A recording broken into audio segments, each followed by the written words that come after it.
ขอนอบเคารพบูชาพระธรรมคำสั่งสอนของพระบรมศาสดาพระสัมมาสัมพุทธเจ้าพระองค์นั้นโดยเสียงโดยเกล่าวขอไหว้สาพระสงฆ์องค์เจ้าพระเถรานุเถระพระสังฆธิการครูบาอาจารย์สมภารท่านเจ้าทั้งหลายด้วยความเคารพนอบบูชาในสัมมาปฏิบัติจุต้นเจ้าองค์นะขอรับขอความสุขความเจริญในธรรมจงมีแก่ท่านสาธุชนญาติโยมทั้งหลายที่หมุนคลื่นอยู่ในคลื่นทางสถานีวิทยุคลื่นเพื่อการศึกษาพระพุทธศาสนาและวัฒนธรรมวัดฝ่ายหิน 104.5 ซึ่งก็มีท่านอาจารย์ท่านพระครูสมุวิศวัตวรกิจโจนายสถานีเป็นต้นเป็นประธานในงานดำเนินการเผยแพร่ธรรมะทางสถานีวิทยุในคลื่นนี้และก็คลื่นสาธมิกทั้งหลายก่อนอื่นนั้นก็ต้องขออนุโมทนาสาธุกับทางสถานีนะท่านอาจารย์พระครูสมุวิศวัตวรกิจโจนะครับพร้อมด้วยทีมงานเจ้าหน้าที่ฝ่ายเทคนิคต่างๆวันนี้เป็นรายการธรรมะเพื่อสืบสานและเพิ่มแรงบันดาลใจวัดชัยสถานแต่วันนี้องค์เทศยังเดินทางมาถึงเตือ นะญาติโยมท่านอาจารย์ท่านพระครูสิริอมราภิรัตน์ท่านเดินทางมาถึงเตือท่านอยู่ในระหว่างการเดินทางก็มีธุระมีภารกิจน้อยหนึ่งดังนั้นแถมสักครู่หนึ่งท่านมาก็จะได้ยกโยนโอนหน้าที่เรียกว่าโอนหน้าที่นี่ท่านตอนนี้อาตมาภาพก็เลยมาเรียกว่าธรรมะปะหน้าธรรมะนะญาติโยมบางคนลืมเนี่ยลืมอาตมาก็ได้จัดรายการอยู่ที่คลื่น96ส่วนมากก็คลื่นตอนบ่ายนี้ก็เป็นหน้าที่ของท่านอาจารย์พระครูสิริอมราภิรัตน์วัดสันอุ้มไงเนี่ยตั้งแต่บ่ายโมงยันบ่าย3อันนี้ต้องยกให้ท่านเนี่ยเพราะท่านเป็นถ้าอู้ถึงเครื่องยนต์นี่ก็ดีเซลนะญาติโยมทั้งหลายหมุนจ้าแต่เร็วแล้วก็เมินยาวนานได้ แต่ว่านี่เครื่องเบนซินเดี๋ยวก็รับละ ฉะนั้นก็มาแทนท่านสักกำหนึ่งท่านก็เดินทางมาถึงนะเพราะท่านบอกว่าเดี๋ยว13 โมงครึ่งนี้ผมมาหรออันก็เดี๋ยวมาก็มาในที่นี่เลยนะครับถ้ามาถึงเนี่ยวันนี้มีคำกลอนจากหนังสือมงคลชีวิตประสิทธิพรคำกลอนสอนใจของหลวงปู่จันทร์กุสโรพระพุทธพจนวราภรณ์หลวงปู่วัดเจดีย์หลวงเนาะท่านเขียนไว้พระอาตมานี่เป็นแฟนพันธุ์แท้ของท่านตั้งเมื่อเป็นละอ่อนเป็นวัยรุ่นท่านจัดตอนนั้นท่านยังเป็นพระวินัยพระครูวินัยสิอย่างเนี้ยตอนนี้ต้องขออภัยจำไม่ได้จริงเขาเป็นละอ่อนฟังทางสถานียุทธานอากาศแล้วก็มานึกเลยว่าวันนี้จะต้องได้มานำคำกลอนสอนใจของท่านมาอ่านให้ญาติโยมฟังท่านเป็นพระที่เสียงสุขุมลุ่มลึกนุ่มนึกนุ่มถ้าเป็นเนื้อพระว่านึกนุ่มนะท่านตัวผอมนะตัวสูงแลบแต่เสียงของท่านมีเสน่ห์ในตัวต่อมานี่บัดตันนะญาติโยมหลายเพราะฉะนั้นท่านเป็นพระที่ทรงไว้ซึ่งความทรงจำอันดีงามในการจัดรายการแถมองค์หนึ่งที่มีหลายองค์ที่นำมาเป็น FC เปิ้นนะอย่างหลวงพ่อปัญญานันทะเนี่ยหลวงพ่อพุทธทาสภิกขุอาจารย์พยอมรุ่นนั้นนะแล้วก็อาจารย์ประโมทหลายองค์นะสมัยก่อนแม้สมัยปัจจุบันกับท่านวชิระเมธีท่านเจ้าคุณนี่นะเฮาฟังได้หมดโยมฟังแล้วมันเกิดความรู้สึกว่ามันไปกระตุ้นอารมณ์ธรรมนะคือเพิ่มแรงบันดาลใจนั่นเองนะอย่างรายการนี้ก็ถือว่ารายการธรรมะสว่างใจธรรมะเพื่อการสืบสานและเพิ่มแรงบันดาลใจวัดชัยสถาน ซึ่งปกติก็จะให้ท่านอาจารย์พระครูสิริอมราภิรัตน์มาดำเนินรายการเพราะเวลายาวตั้ง1 ชั่วโมงแล้วตอนบ่ายนี้ต่อมาก็มีภารกิจพ่องโน่นนี่นั่นก็ค่อยสะดวกนั้นบางทีก็ท่านอาจารย์พระครูสมุวิศวัตรวรกิจโจท่านก็เลยให้โอกาสพระรูปหนึ่งซึ่งท่านมีภูมิรู้ภูมิธรรมมามาสาธยายญาติโยมฟังไปอย่างวันนี้จะมาแตนก็จะมาถึงเรื่องอย่างต่างๆนะพอปะหน้าธรรมะสักคำหนึ่งก็จะไปแล้วนะทีนี้ไปคว้าเอาหนังสือแต่เจ้านี่ไปออกรายการทางคลื่น96โยมนะกันได้ให้มันข้อความเหมือนกันเนื้อหาสาระมันคล้ายๆกันก็ได้นำหยิบยกอัญเชิญคำประพันธ์อันท่านหลวงพ่อจันกุสโลหลวงปู่ของเฮานี่ได้ประพันธ์ไว้มื้อแล้วนะแล้วก็เลยนำมาอ่านให้ญาติโยมฟังเนี่ยทุกครั้งนะทุกครั้งท่านมาจัดตี96นี่ก็จะนำบัดเจ้ทุกครั้งกับบางครั้งแต่หลายครั้งบ่อยครั้งกว่าเนาะวันนี้ก็บอกว่าถ้าเมตตาเขาใจเราสบายความคิดริษยาพาใจให้วุ่นเมตตาการุณอบอุ่นไมตรีความกังวลใจเป็นภัยเป็นพิษสำรวมความคิดชีวิตเบิกบานโลกที่สับสนเพราะคนวุ่นวายจะสุขสบายเป็นเรื่องของคนถ้าปล่อยก็ว่างถ้าวางก็เบาถ้าเอาก็หนักสาธุนี่ก็นำมาอ่านให้ญาติโยมฟังก็รู้สึกว่ามันเป็นเรื่องจริงนะโยมเนี่ยโอ้มาแล้วครับมาแล้วกำลังจมหาวันนี้เดี๋ยวท่านอาจารย์สิริอมราภิรัตน์มาต่อเลยต่อมาเกินน้อยเดี๋ยวท่านมาถึงพอดีเดี๋ยววันหน้ามาเจอกันใหม่โยมนะวันนี้ให้ท่านอาจารย์ก่อนนิมนต์เลยครับรายการของท่านเหรอนิมนต์นะครับครับนิมนต์ครับเจอญาติโยมเนาะได้พบกับท่านอาจารย์พระครูสิริอมราภิรัตน์นะครับตอนนี้นิมนต์ครับต่อเลยครับ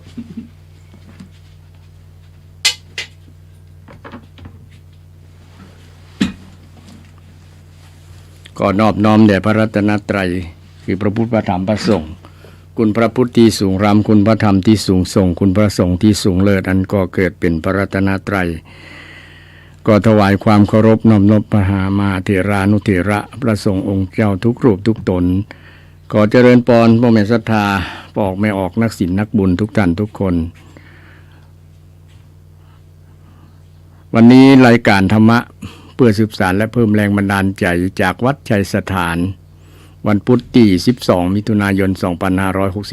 2567ซึ่งก็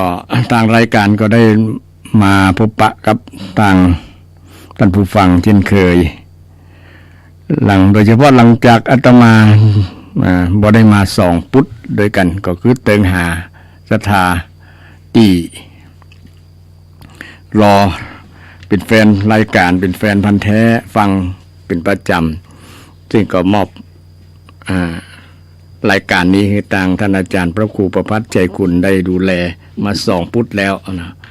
พุธนี้ก็มาขวายน้อยก็ต้องสุมาภัยเพราะว่ามีงานเป็นตุเจ้าเป็นตุหลวง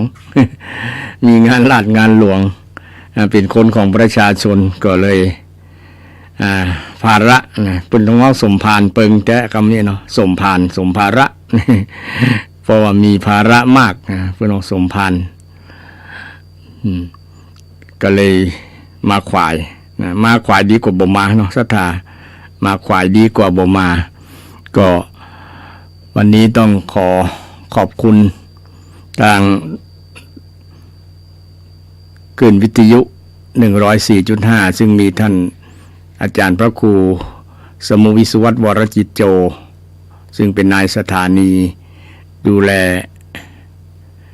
คลื่น 104.5 จัดสรรรายการให้กับทางรายการธรรมะเพื่อสืบสานและเพิ่มแรงบันดาลใจจากวัดชัยสถานก็วันนี้ก็นำธรรมะมงคลมาฝากเช่นเคยมาฝากหลังจากหายไปสองพุธนะเกินเดือนเนาะเกินเดือนวันนี้ถ้าบ่มาก็เป็น3พุธค่อนเดือนไปนี่ก็มาด้วยบรรยากาศที่กำลังบรรยากาศที่ฝ ฟ้ากำลังจะตั้งเขาตั้งตะวันนี้ก็ตกนักตกแรงเป็นช่วงที่เข้าสู่ฤดูฝนฝนฟ้าเป็นวัฏสันตฤดูฝนที่กำลังจะใกล้เข้ามาเกือบการเข้ามาก็ทำให้สิ่งมีชีวิตตลอดถึงพืชพันธุ์ธัญญาหารทั้งหลายได้เจริญเติบโตได้รับความชุ่มเย็นจากสายฟ้าสายฝนน้ำฟ้าน้ำฝนนี้ก็ถือว่าเป็นน้ำอมฤตเนี่ยที่สร้างให้ชีวิตทั้งหลายได้อยู่รอดขาดน้ำไปก็ดูแห้งเหี่ยวหรือเหี่ยวเฉาตายไปในที่สุดก็ได้ฉะนั้นธรรมชาติสร้างสรรค์ธรรมะเนี่ยธรรมชาติสร้างสรรค์ให้ทุกสิ่งที่มีชีวิตอยู่ได้อย่างสบายอุปมาประไมยเหมือนกับน้ำจิตน้ำใจของศรัทธาบางผู้บางท่านบางคนมีน้ำใจน้ำใจมีเมตตามีกรุณามีมุทิตามีอุเบกขาเหล่านี้เป็นน้ำจิตน้ำใจที่ทางศรัทธามีหลั่งออกมาคือคนทั้งหลายเดียวอุปสาพระเพื่อนว่าแผ่เมตตาแผ่กรุณาแผ่มุทิตาคือเอาความรู้สึกที่ดีๆเนี่ยที่เป็นธรรมะเนี่ยแบ่งปันให้กันสังคมก็อยู่ร่มเย็นเป็นสุขเหมือนกับสายฝนเหมือนกับน้ำฝนที่ฉโลมโลกทำให้โลกสดชื่นลดบรรยากาศร้อนได้ลงได้สบายสิ่งมีชีวิตทั้งหลายก็ยิ้มรับกับสายฝนกับน้ำฝนที่ตกลงมาเหมือนกับน้ำจิตน้ำใจของศรัทธาท่านผู้ฟังทั้งหลายลดลงมาทั่วทุกคนที่เปิ้นฮ้องว่าแผ่เมตตาแผ่เมตตาแผ่เมตตาซึ่งชาวล้านนาของเฮาก็คุ้นเคยกับการแผ่เมตตาคือแผ่ความรู้สึกที่ดีๆความรู้สึกที่บ่ดีเป็นอกุศลทั้งหลายก็บ่แผ่ให้กันเพราะมันเป็นโทษแผ่ได้สิ่งที่ดีๆปั่นได้สิ่งที่ดีๆให้กันปั่นความรู้สึกที่ดีรู้สึกความรู้สึกที่ดีๆต่อกันไม่ว่าจะเป็น รอยยิ้มกำอู้กำจ้าเหล่านี้เป็นสิ่งที่ดีต่อกันยิ่งฮือก็ยิ่งได้เนี่ยเพิ่นว่ายิ่งฮือก็ยิ่งได้แผ่ยิ่งแผ่ก็ยิ่งมียิ่งได้ยิ่งเกิดความดีงามยิ่งเกิดความสุขยิ่งเกิดความสุขวันนี้ก็จะนำธรรมะเกตธรรมะเล็กๆน้อยๆเพื่อเป็นเครื่องบรรณาการตอบแทนศรัทธาท่านผู้ฟังทั้งหลายที่ได้เสียสละฟังเทศฟังธรรมกันในช่วงบ่ายเป็นช่วงที่หนังท้องตึงหนังตาหย่อนหนังท้องตึงหนังตาหย่อนบางคนก็อาจจะเป็นช่วงพักผ่อนอยู่แต่ได้ยินเปิดขึ้นรับฟังก็ตื่นมาฟังได้แล้วเนาะ ฟังแล้วก็ฟังบ่เข้าใจหรือว่าอยากฟังเรื่องอย่างนี้ก็ถามโทรมาถามได้053-114-332 053-114-332ซึ่งทางรายการก็ยินดีที่จะตอบปัญหาธรรมะสนทนาธรรมกับท่านผู้ฟังทั้งหลายคืนนี้ก็มีศรัทธาท่านผู้ฟังฟังกันนักกันหลายอยู่พอสมควรเพราะเป็นคืนของพระพุทธศาสนาและจริยธรรมเป็นสถานีวิทยุส่งเสริมพระพุทธศาสนาและจริยธรรมเผยแผ่ธรรมะทางคลื่นวิทยุ FM FM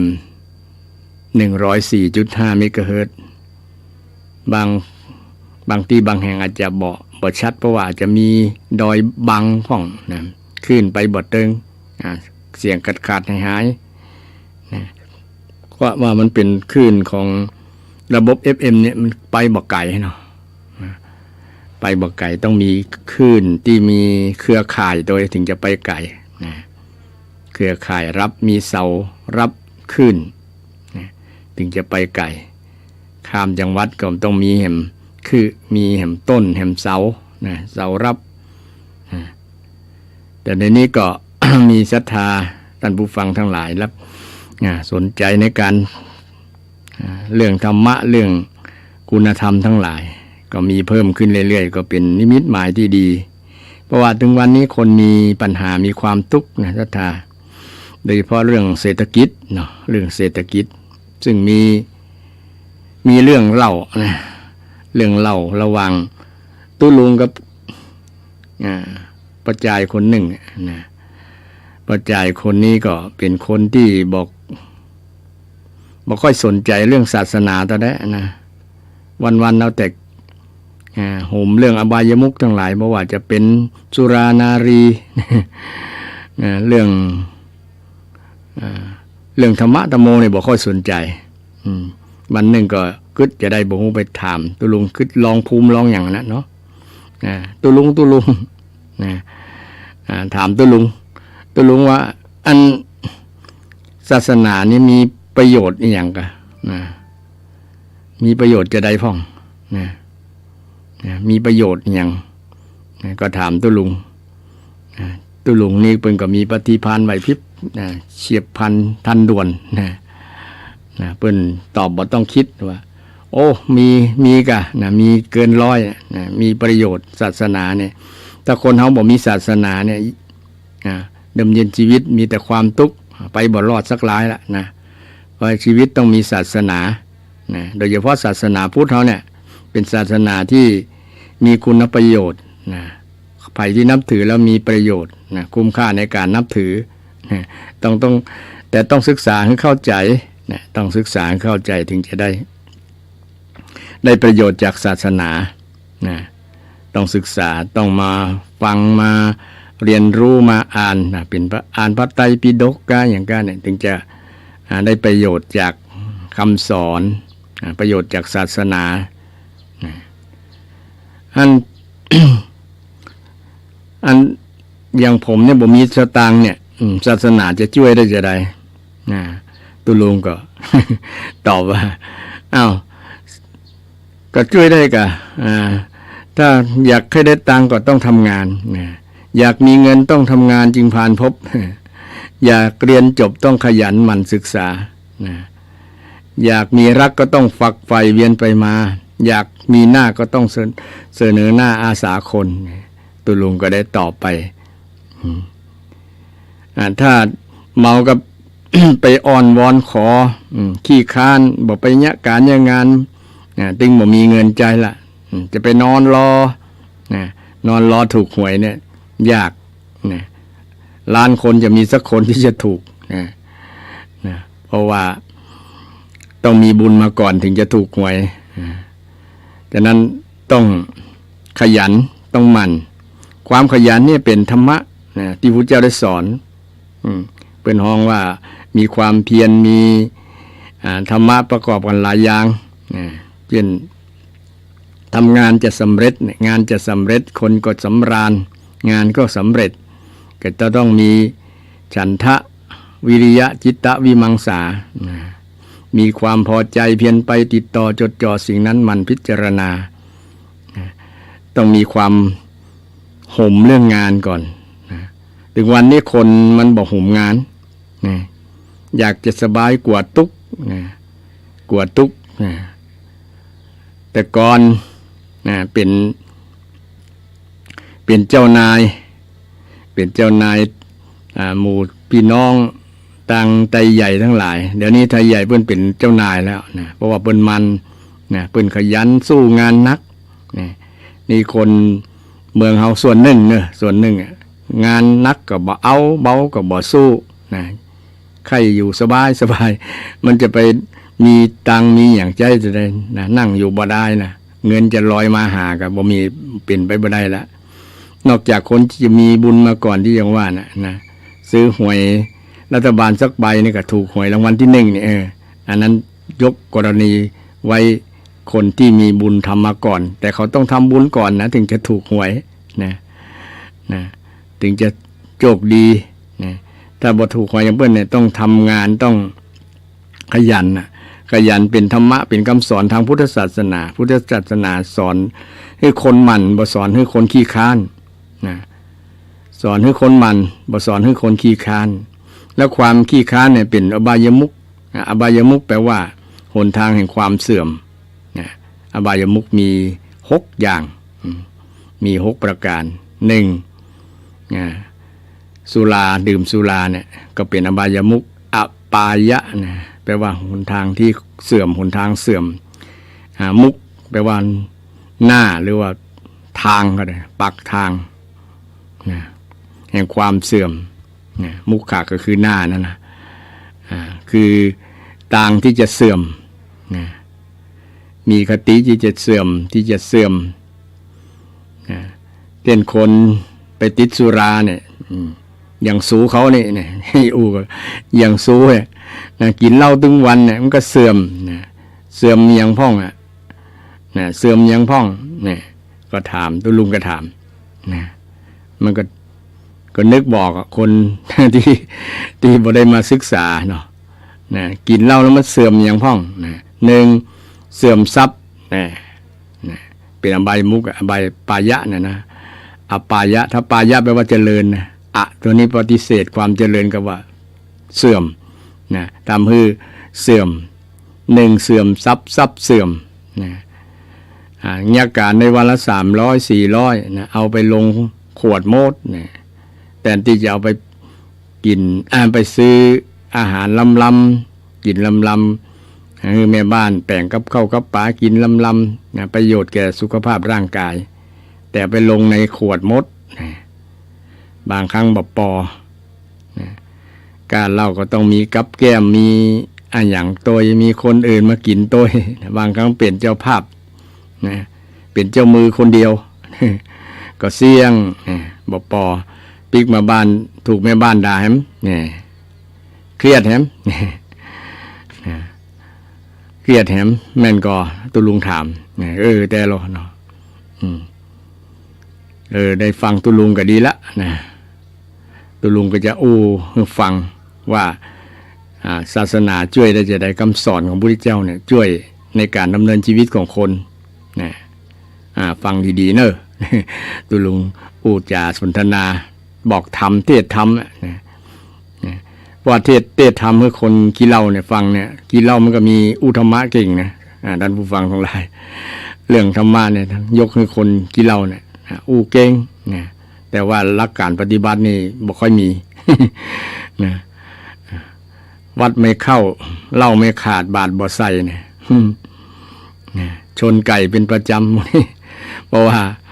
คนที่มันผ่านความสำคัญเรื่องศาสนาว่าบ่มีประโยชน์กับการดำเนินชีวิตเลยนะเลยปฏิเสธหันหลังให้กับศาสนานะแต่วันหนึ่งก็มาถามพุทธศาสนามีประโยชน์จะใดศาสนาเนี่ยมีประโยชน์กับชีวิตจะใดตุลุงก็อธิบายเป็นอย่างเพราะว่า ศาสนาเป็นคำสอนสอนให้คนบ่เสื่อมสอนให้คนเป็นคนรวยนี่สอนให้คนบ่เสื่อมก็คือสอนให้เว้นจากอบายมุขนะอบายมุขคือเป็นคนมันนะการเป็นคนมันเนี่ยนะก็ถือว่าเป็นการปฏิบัติธรรมนะอย่างศรัทธาทำการทำงานมันทำการทำงานเนี่ยถือว่าเป็นปฏิบัติธรรมนะศรัทธาการปฏิบัติธรรมบ่ใช่เฉพาะไปนั่งชุดขาวนั่งสมาธิอย่างอยู่ที่สำนักนั้นสำนักนี้อันนั้นเป็นการวิธีฝึกเรื่องจิตใจแต่การปฏิบัติธรรมโดยจริงๆแล้วใช้ธรรมะเนี่ยการใช้ธรรมะเนี่ยก็คือความหมั่นขยันทำการทำงานเนี่ยเป็นการปฏิบัติธรรมการทำงานคือการปฏิบัติธรรมอย่างหลวงพ่อพุทธทาสสอนท่านผู้ฟังทั้งหลายการปฏิบัติธรรมคือการทำงานการทำงานคือการปฏิบัติธรรมอย่างศรัทธาทั้งหลายเนี่ยกำลังทำการทำงานอยู่ฟังไปโดยเนี่ยเป็นการปฏิบัติธรรมก็คือนำธรรมะมาใช้ทำความเพียรนำความเพียรมาใช้ความขยันหมั่นเพียรนำความสมาธิ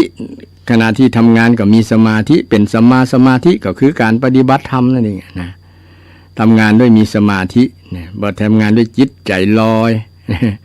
ตั้งใจทำงานเนี่ยก็เป็นการปฏิบัติธรรมเป็นสัมมาสมาธินะมีสติระลึกอยู่ในกุศลธรรมก็เป็นสัมมาสติเนี่ยฉะนั้นชีวิตของคนเราอยู่กับธรรมะอยู่กันกับการปฏิบัติธรรมแต่บางครั้งบอกฮู้บ่ได้ว่าอันนี้เป็นธรรมะเป็นคำสอนที่พระเจ้าได้สอนไว้นะซึ่งเป็นธรรมที่สามารถแก้ปัญหาได้ทุกอย่างนะคำสอนของพุทธเจ้าเนี่ยนะคำสอนทางพุทธศาสนาเป็นคำตอบสุดท้ายนะให้คำตอบคนที่มีปัญหานะคนที่มีปัญหานะอายนั้นฟังตุลุงไปเรื่อยๆก็ฟังซึ้งไปเรื่อยๆเนาะโอ้แต่กะนี่ประมาณนี้เนาะซึ่งตุลุงก็อธิบายไปเรื่อยๆนะเกี่ยวกับเรื่องคนเฮาต้องนำธรรมะมาใช้นะถ้าขี้ค้านก็บ่ได้เงินนะอย่างคนหลายๆคนเศรษฐีหลายๆคนเพิ่นนึ่งมันอย่างคนพี่น้องไตใหญ่กาพี่นะอย่างคนจีนแต่ก่อนเนาะ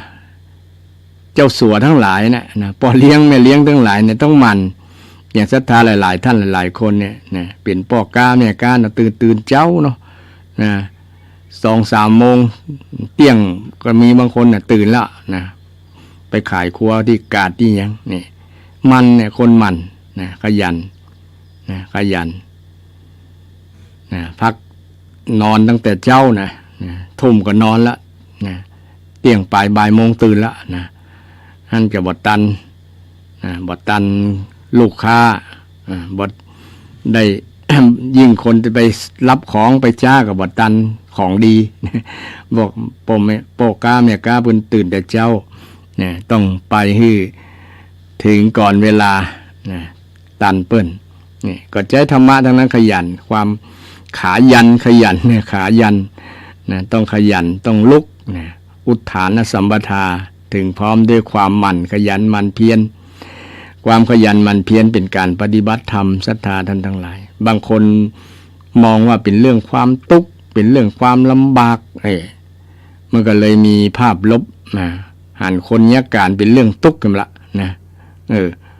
ทางพุทธศาสนาบ่ได้สอนให้คนขี้ค้านนะศรัทธามีแต่สอนให้คนมันนะตื่นมาทำความเพียรเนี่ยนะชาคริยานุโยคเนี่ยนะตื่นทำความเพียรเป็นเครื่องตื่นอยู่ตื่นตัวตลอดนะตื่นตัวว่างานของเฮาเสร็จหรือยังจะนับทำจะได้เนี่ยต้องจิตก็อยู่กับการกับงานโดยนี่เป็นการใช้ธรรมะดังนั้นเลยท่านผู้ฟังเป็นการใช้ธรรมะธรรมโมธรรมะไม่ใช่การปฏิบัติธรรมไม่ใช่ว่าไปนั่งเจริญสมาธิอยู่ที่สำนักอยู่ที่วัดที่วาเข้าคอร์สนั้นคอร์สนี้อย่างเดียวแต่หมายถึงการนำธรรมะมาใช้เนี่ยฉะนั้นอยาก จะได้ประโยชน์จากศาสนาก็เอาปฏิบัติตามคำสอนของพระพุทธเจ้าสอนให้เป็นคนมันขยันนี่ทางพุทธศาสนาสอนให้เป็นคนมันขยันนะสอนให้คนมันนะรับอย่างพระพุทธเจ้ารับ4 ชั่วโมงนะพุทธเจ้ารับ4เศรษฐีรับ6ยาจกรับ8คนที่นายอยากเป็นเศรษฐีรับ6 ชั่วโมงคนไหนอยากเป็นพระพุทธเจ้าเป็นผู้ตรัสรู้โดยพระพุทธเจ้าต้องรับ4 ชั่วโมงมาทำความเพียรความหมั่นความเพียรซึ่งจะทำให้การนำธรรมะไปใช้ได้รับผลประโยชน์อย่างแท้จริงได้เกิดประโยชน์อย่างแท้จริงที่เรานับถือพระพุทธศาสนาบางคนมีแง่มุมมีความคิดที่เป็นแง่ลบกับทางพุทธศาสนายิ่งหันข่าวยิ่งดูข่าวว่าพระสงฆ์องค์เจ้าเป็นเจ้าอันไปนี้ก็เลยยิ่งทำให้ห่างวัดห่างวาปฏิดิกนะเลยเรามายึดเอาหลักธรรมคำสอนนะเป็นหลักนะพระธรรมคำสอนเนี่ยเป็นของจริงนะเป็นของจริงที่เราบ่ผิดหวังแน่นอนถ้าเรานำไปใช้นะเพราะว่า คำสอนของพระเจ้าเป็นอากาลิโกคือบ่ประกอบด้วยการเวลานะเอาใช้ตอนไหนก็หันผลตอนนั้นนะใช้ตอนไหนก็หันผลตอนนั้นมันตอนไหนก็ได้ผลตอนนั้นยิ้มเมตตาตอนไหนก็ได้ประโยชน์ตอนนั้นซึ่งเป็นสิ่งที่พิสูจน์ได้เป็นสิ่งที่ได้ผลจริงๆธรรมะของพระพุทธเจ้าศรัทธาท่านผู้ฟังเพียงแต่เฮาได้ศึกษาแล้วเฮาเข้าใจนำธรรมะเนี่ยไปประยุกต์ใช้เพื่อให้เกิดประโยชน์ในการที่เฮาเป็นชาวพุทธคนหนึ่งนับถือพุทธศาสนาเฮาบ่ใช่นับถือแบบพึ่งพิงพาอาศัยแบบอย่างที่จะให้เพิ่นดลบันดาลประทานพรดลบันดาลพระพุทธเจ้าก็บ่สามารถที่จะดลบันดาลให้ไผได้สุขได้ทุกข์ได้นะนอกจากเฮาตัวเฮาเองจะดีก็ตามจะชั่วก็ตามจะเป็นสุขเป็นทุกข์ก็ตามอยู่ที่เฮา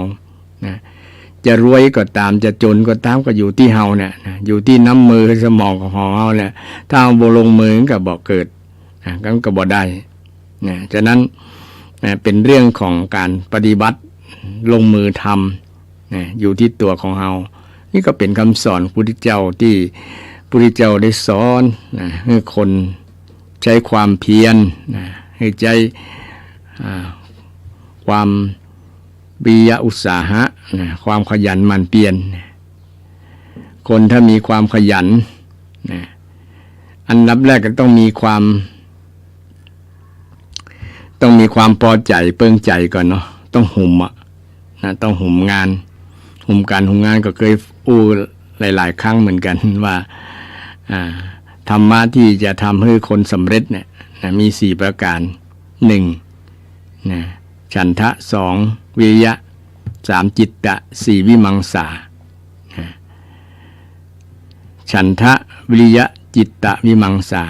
ฉันทะคือความหุมภาษากำเมือหุมเนาะชอบงาน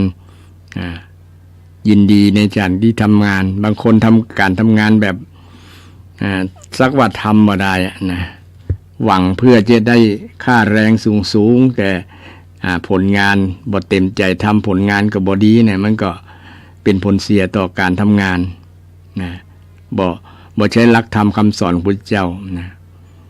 แต่บ่มฮักแต่เนี่ยอย่าไปฝืนต้องสร้างให้เกิดก่อนสร้างฉันทะให้เกิดสร้างความหุ่มในการทำงานเนี่ยอยากจะทำงานวันนี้อยากจะทำงานแล้วมีความสุขเนี่ยมีความรู้สึกแบบนี้ก็ถือว่าเป็นคนที่มีธรรมะในใจวันไหนบ่ได้ทำงานเนี่ยรู้สึกว่าบ่ม่วนบ้านนั้นแสดงว่าใจอยู่กับงานอยู่กับใจอยู่กับงานของเราใจอยู่กับงานใจฮักงานใจฮักงานอันแรกนะใจฮักงานอันที่สองใจเพียรสู้งานเพียรตัวนี้มาจากวิริยะแปลว่ากล้ากล้าสู้นั่นเองเนาะสู้งานบ่ท้อถอยถึงจะถอยแต่ถึงจะท้อแต่บ่ถอยอาจจะท้อพ่องแต่เมื่อนึกถึงใจความเพียรบ่อยๆก็สู้ได้ก็มี มีความประสบผลสำเร็จในการสู้งานในการสู้งานบางครั้งมันก็งานบางอย่างก็จะยากพ่องต้องอาศัยความเพียรต้องอาศัยความหมั่นทำบ่อยๆทำครั้งแรกอาจจะบ่คุ้นบ่เคยบ่ถนัดบ่คล่องตัวบ่อะไรอย่างมันบ่เกยเนาะบ่คุ้นบ่ชิน ทำไปบ่อยๆแล้วมันก็ชินบางคนทำงานบ่อยๆวันนั้นได้หยุดแล้วมันจะรู้สึกว่าเส้นเอ็นมันจะทำปฏิกิริยาต้องทำบ่อยๆทำงานทำการบ่อยๆมันถึงจะร่างกายจะอยู่ตัวแข็งแรงร่างกายแข็งแรงคนส่วนหนึ่งส่วนหลายทีเดียวละที่พอทั้งนอกแล้วเหมือนสุขภาพแข็งแรงสุขภาพแข็งแรง แต่ตั้งในลุนะเจ็บเป็นเอ็นอุ่นบ่อยนะเดี๋ยวเป็นอันนั้นเป็นอันนี้นะเพราะว่าบ่ได้ออกกำลังกายที่เป็นการทำงานเนี่ยการทำงานถือว่าเป็นการออกกำลังกายส่วนหนึ่งนะให้ร่างกายมันแข็งแรงนะให้มันทนต่อมันมีภูมิคุ้มกันโรคนะภูมิคุ้มกันโรคไม่ใช่ว่ากินนอนแอลอย่างนู้นเนี่ยโรคถามหาละนะภูมิคุ้มกันจะบ่สู้กับโรคได้นะจะทำให้เกิดโรคภัยไข้เจ็บได้ง่ายนะฉะนั้นการทำงานต้องมีทัศนะมีความคิดเห็นใหม่ถ้าใครมีความเห็นว่าการทำงานเป็นเรื่องทุกข์เป็นเรื่องลำบากโอ้นะอย่างมันลำบากมาลำบนแต่ว่านะเขาก็ทำตามกำลังที่เขาทำได้นะศรัทธานะกำลังเขาแต่อย่าไปทำงานนักเกินบ่ได้นะทำเป็นประจำนะทำเป็นประจำนะทำสิ่งที่เราชอบเราชอบทำสิ่งที่เราชอบเนี่ยการทำสิ่งที่เราชอบเนี่ยมันจะผลงานที่เราทำมันจะออกมามีประสิทธิภาพมีคุณภาพมีเป็นสิ่งที่น่าพึงปรารถนานะงานก็จะสำเร็จลุล่วงไปด้วยดีเพราะว่าเรามีใจทำคนที่บ่มีใจทำเนี่ยรู้สึกว่ามันผลงานมันก็ออกมาเสียหายบางครั้งเนาะ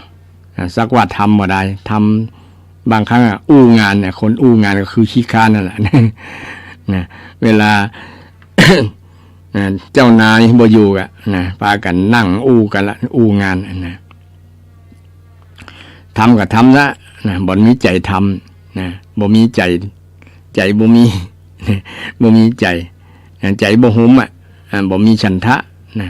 ใจบ่หุมบ่ฮักงานบ่ฮักงานคนเฮาถ้าฮักสิ่งใดหุมสิ่งใดก็จะเก่งสิ่งนั้นนะก็จะแกว่นนะแกว่นเก่งนะทำให้ที่เฮาทำนั้นมันผลงานมันออกมาดีนะงานมันดีมีคุณภาพนะคนไหนก็หันแล้วก็ชมก็อยากจะได้อย่าง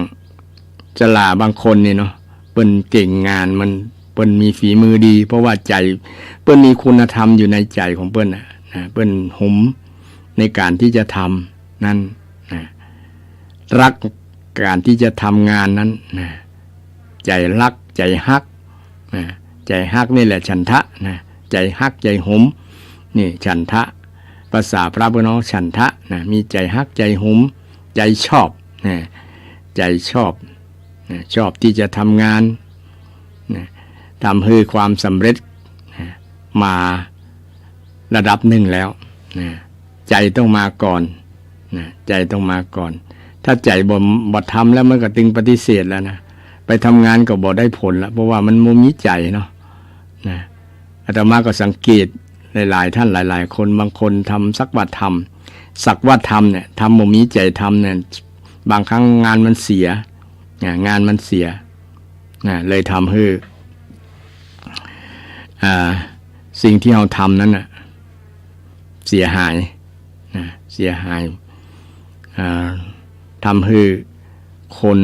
ตำหนิติเตียนทำให้สิ่งที่เราทำนั้นมันเสียหายมันบ่เกิดประโยชน์เต็มที่มันบ่มีประสิทธิภาพเต็มที่มันบ่มีคุณภาพเต็มที่ก็เลยเสียหายอย่างบางที่บางแห่งนั้นนะทำไปแล้วก็เกิดผลงานมันเสียมันก็ต้องมาซ่อมมายั้งบอกว่าจะเป็นงานอย่างทุกอย่างถ้าบ่มีใจเป็นแม่ค้าเป็นพ่อครัวแม่ครัวก็ถ้าบ่มีใจเป็นก็อาหารการกินก็ออกมาบ่ดีบ่ล้ำนะถ้าคนมีใจทำทำด้วยความเข้าใจโดย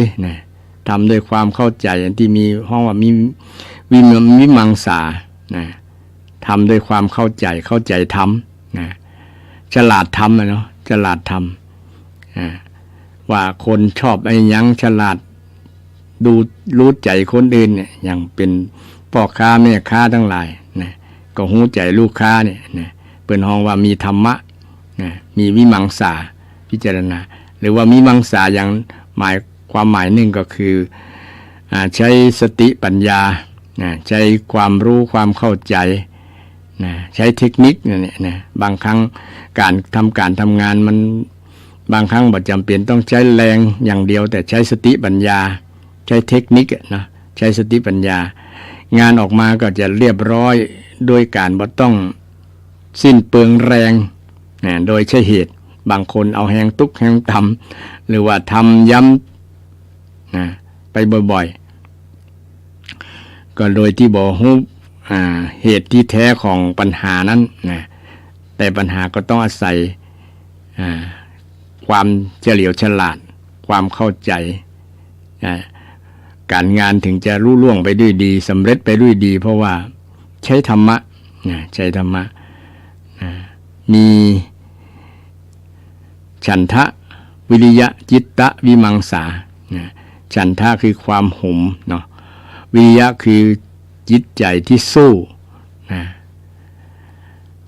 จิตตะคือใจที่ตั้งใจทำแล้วก็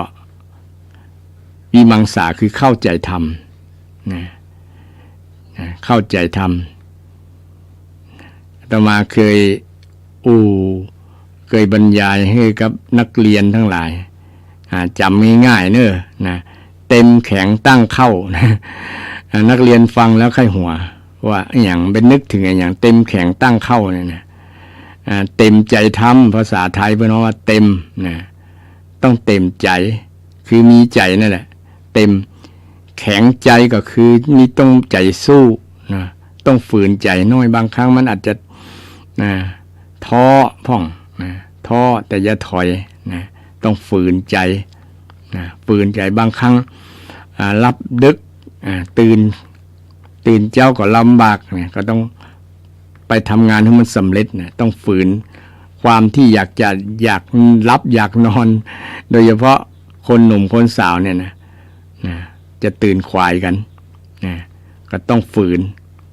ต้องไปฝืนความรู้สึกอยากจะรับจะนอนเพราะว่ามันได้เวลาที่จะตื่นแล้วเช่น6 โมง 7 โมงแล้วยังรับอยู่8 โมงไปตื่นนี่นะ มันก็บ่ตันเปิ้นเนาะเปิ้นเริ่ม8 โมงเนาะอย่างจ้าที่สุดก็6 โมง6 โมงเจ้าต้องฝืนความอยากรับเพราะว่ามันความบ่อิ่มของคนเนี่ยคือมีอย่างหนึ่งก็คือความรับเนี่ยรับแต่ได้ก็บ่อิ่มบ่เต็มเนี่ยรับได้ถึงวันเนี่ยแต่ต้องรับ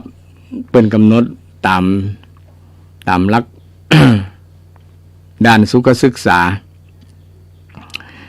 ด้านสรีรศาสตร์ว่า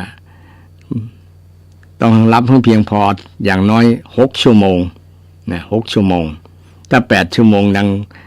ทางแพทย์เพื่อนบอก8 ชั่วโมงจะเป็นผลดีต่อสุขภาพถ้ารับอิ่มเต็มมันก็ไปทำการทำงานอย่างกระปรี้กระเป๋าอย่างสดชื่นบ่งัวเงียบ่ง่วงรับแต่เดี๋ยวนี้คนชอบรับดึกมันก็เลยพักผ่อนบ่เพียงพอเที่ยงคืนบ่ายโมงก็มารับอย่างโดยเฉพาะลูกหลานติดงอมเงียมเรื่องโทรศัพท์มือถือก็ดูทีวีก็ดูอันนั้นดูอันนี้ดูบอลก็เลยผลเสียกับการกับงานผลเสียเลยไอ้ตัววิริยะเลยมันเริ่ม มันเริ่มหายบางคนไปยักการวันก็เว้นวันหยุดวันทำให้งานเสียมละนายจ้างแทนที่จะทำงานให้มันเซตงานที่กำหนดไว้ก็บ่มาทำให้ที่เปิ้นหวังไว้ขาดงานไปตื่นขวายแล้วก็มาบ่ตันขาดวิริยะงานก็เลยเสียอันนี้จี้หันว่าคนที่ขาดวิริยะทำเป็นประจำทำบ่อยๆทำให้การงานมันเสียงานบ่สำเร็จงานมันค้างการที่งานมันค้างมันก็บ่เป็นมงคลที่กำหนดไว้ว่าจะทำประมาณเนี้ยแต่มันบ่เสร็จบ่แล้วบ่เสร็จบ่แล้วทำให้การงานเสียหายส่วนรวมเสียหายเพราะเฮาขาดวิริยะนั่นเองความเพียรบ่พอใจบ่สู้ นะท้อต่อยมันอันเจ็บแข้งเจ็บขาเจ็บแอวเจ็บอย่างคนที่ขี้คร้านเนี่ยจะชอบอ้างนะมันหนาวมันหนาวนักเกินร้อนเกินอย่างหมูนี่นะจะอ้างนะคนขี้คร้านเนี่ยจะอ้าง ชอบอ้างเรื่องฟ้าเรื่องฝนเรื่องแดดเรื่องฮ้อนแต่ว่าเนี่ยบ่ไปละเนี่ยบ่สู้เนี่ย คือบ่มีความเพียรเนี่ยแต่คนสู้ใจสู้เนี่ยบ่มีเรื่องอ้างเขาอ้างละนะเปิ้นไปได้ตลอดจะอยู่ไหนก็ไปได้นะทำได้เพราะเขามีความเพียรโดยเฉพาะปอกกาแม่กาที่ตื่นเจ้าเนี่ยเนาะเปิ้นมีความเพียรสูงนะศรัทธานะกาขายปอกกาแม่กาทั้งหลายต้องตื่นเจ้าเนี่ยนะแรกๆเพิ่นก็ฝืนทำไปมันก็เคยชินไปเองเนาะถึงเวลาก็บ่ต้องปลุกละมันตื่นคนเดียว นาฬิกาธรรมชาติปลุกเองเนี่ยธรรมนะนาฬิกาใจเนี่ยปลุกเองตื่นละเนี่ยบ่ต้องรอนาฬิกาปลุกละแต่คนขี้คร้านเนี่ยนาฬิกากี่เรือนก็ตามนะกิ้งกลางก็บ่สนใจนะรับต่อกดเต็กนาฬิกาว่าอย่างเดิมเนี่ยบอกคือมันดังรำคาญ เพราะว่าคนขาดวิริยะขาดความเพียรความขาดการขยันคนขี้คร้านขี้คร้านเป็นอบายมุขเสื่อมค้านทำอะไรก็ไม่รู้ค้านดูอะไรก็ไม่เห็นค้านทำอะไรก็ไม่เป็นสุดท้ายเช่นเป็นคนขอทานเพราะค้าน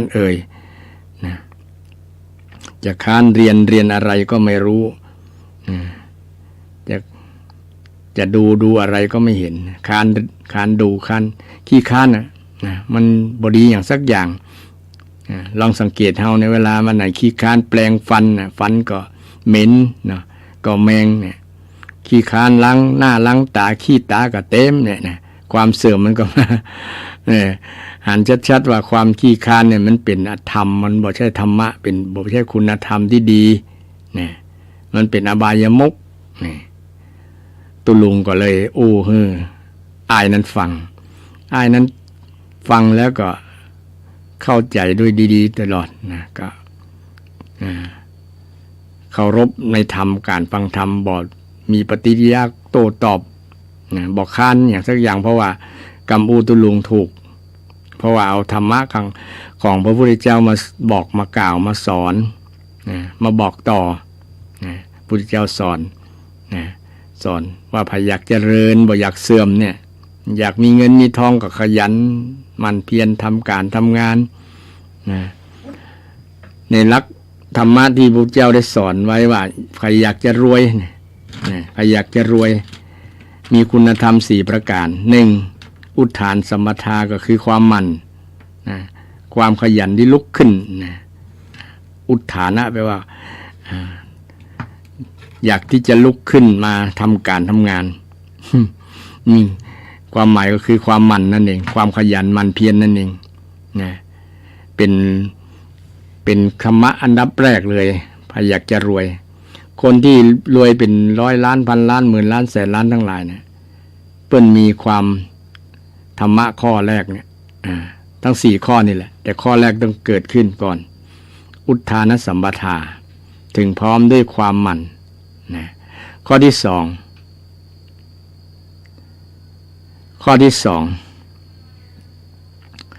ถึงพร้อมด้วยความอารักขสัมปทาก็รู้จักบริหารทรัพย์สินที่ได้มาด้วยการทำขยันหมั่นเพียรเป็นกรที่จำง่ายๆนะขยันหารักษาไว้ใกล้บัณฑิตใช้ชีวิตพอเพียงขยันหารักษาไว้ใกล้บัณฑิตใช้ชีวิตพอเพียงภาษาบาลีว่าอุทธานสัมปทา1อุทธานสัมปทา2อารักขสัมปทา3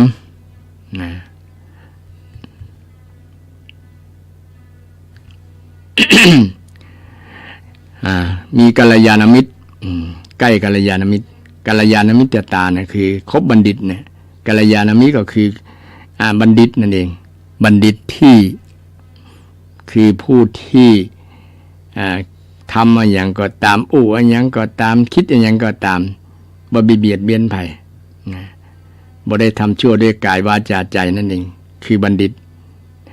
บัณฑิตบ่หมายถึงคนที่จบปริญญาตรีปริญญาโทในพุทธศาสนาคือคนที่ไม่ทำชั่วไม่คิดชั่วไม่พูดชั่วนั่นเองคือบัณฑิตนะบัณฑิตไผฮู้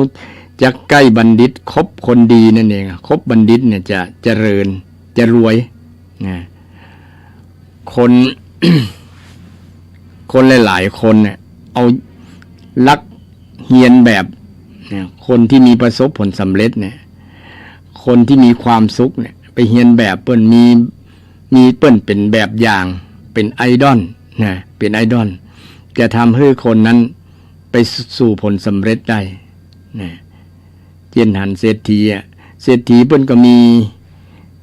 ส่วนนักกับเปิ้นมีคุณธรรมหลายๆอย่างนะเปิ้นก็หรือว่าบ่ถึงกับเศรษฐีก็ได้ถึงกับคนที่มีคุณงามความดีเป็นคุณมีคุณธรรมเนี่ยนะเวลาเฮามีปัญหาที่มาปรึกษาอย่างได้เนี่ยก็ถือว่าเฮาเนี่ยคบกัลยาณมิตรมีกัลยาณมิตรโดยเฉพาะสามีภรรยาเนี่ยเป็นกัลยาณมิตรกันลูกเต้าก็เป็นกัลยาณมิตรพ่อแม่ได้นะพ่อแม่เป็นกัลยาณมิตรของลูกหลานเพราะว่าเป็นผู้ให้กำเนิดนะผู้ให้การเกิดแก่ลูกนะเป็นต้นแบบเป็นต้นบุญต้นหลายๆต้นกับลูกหลานลูกหลานก็จะเฮียนแบบโดยที่บ่ฮู้ตัวนะพ่อแม่เป็นจะได้ลูกก็จะเป็นจานส่วนนักส่วนหลายนะก็จะมีบ้างมีพ่องที่มันออกนอกลู่นอกตางนะแต่ส่วนหลายนั่นนะพ่อแม่เป็นจะได้ลูกก็จะเป็นจานนะคล้ายๆได้รับจากเป็นพันธุกรรมเป็นกรรมพันธุ์นะที่ได้รับจากขอสุมาภัยในศรัทธา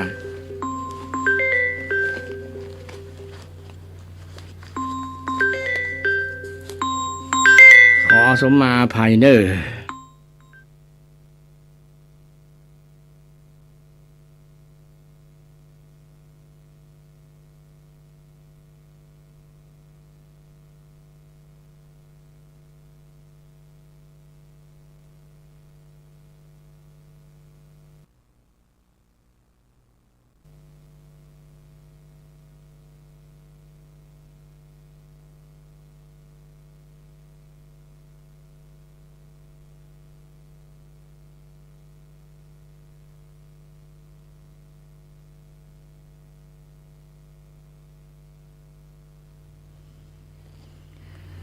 ก็อย่างว่าเป็นตุ๊ดเจ้าตุ๊ดหลวงศรัทธาก็มีเรื่องนั้นเรื่องนี้ศรัทธาก็มาปรึกษาหารือมานั่นมานี่เนาะเป็นคนของประชาชนก็ยินดีละถ้าสมมุติว่ามีท่านใดอยากจะหันว่าเฮาได้จะเป็นที่ปรึกษาหารือได้นะเป็นกัลยาณมิตรเนี่ยเนาะนะบางครั้งมีคนเอามีปัญหามีความทุกข์เนี่ยก็สามารถที่จะหาคนที่เป็นต้นแบบเป็นของกัลยาณมิตรเนี่ยกัลยาณมิตรแต่ บรรดาหมู่ลูกหลานทั้งหลายก็มีพ่อมีแม่เนี่ยเป็นต้นแบบที่ดีบางครั้งเรามอบแบบอย่างให้แบบมูหูตัวนะบอกว่าจะเป็นกรรมอู้การกระทำกรรมอู้ทัศนคติเนี่ยความคิดความอ่านทั้งหลายนะก็ส่วนนักส่วนหลายก็ลูกก็ได้จากพ่อแม่นี่แหละนะมันเป็น DNA นะจึงไปสู่จิตสู่ใจของลูกหลานทำให้ลูกหลานเป็นอย่างพ่ออย่างแม่นะส่วนหลายถือว่า 90% นะแฮม 10% ก็อาจจะมีนอกลู่นอกทางพ่องนะแต่ส่วนหลายเป็นพ่อแม่เป็นจะได้ลูกก็จะเป็นย่านนะฉะนั้นการที่มีกัลยาณมิตรเนี่ยจึงเป็นเรื่องสำคัญเนี่ยแต่การที่จะทำให้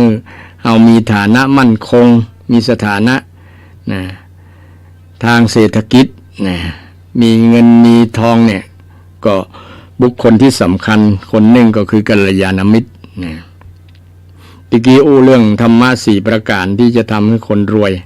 เป็นว่าก็คาถาเศรษฐีนะคาถาเศรษฐีไฟมันท่องแล้วนำไปใช้ประจำนี่จะเกิดประโยชน์นะเกิดประโยชน์ได้รับประโยชน์จากคำสอนได้รับประโยชน์จากศาสนานะคืออุอากาสะอุก็มาจากอุทานสัมปทาลักอาก็คืออารักขสัมปทานะอุอากากันก็คือกัลยาณมิตรตานะสะก็คือสมชีวิตตาคือมีชีวิตใช้ชีวิตแบบที่อาตมาได้สรุปว่าพอเพียง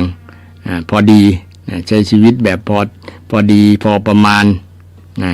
พอตัวบ่เกินตัวฉะนั้นเมื่อเราได้มีธรรมะ4ประการนี้ก็จะทำให้ชีวิตของเราเป็นเศรษฐีได้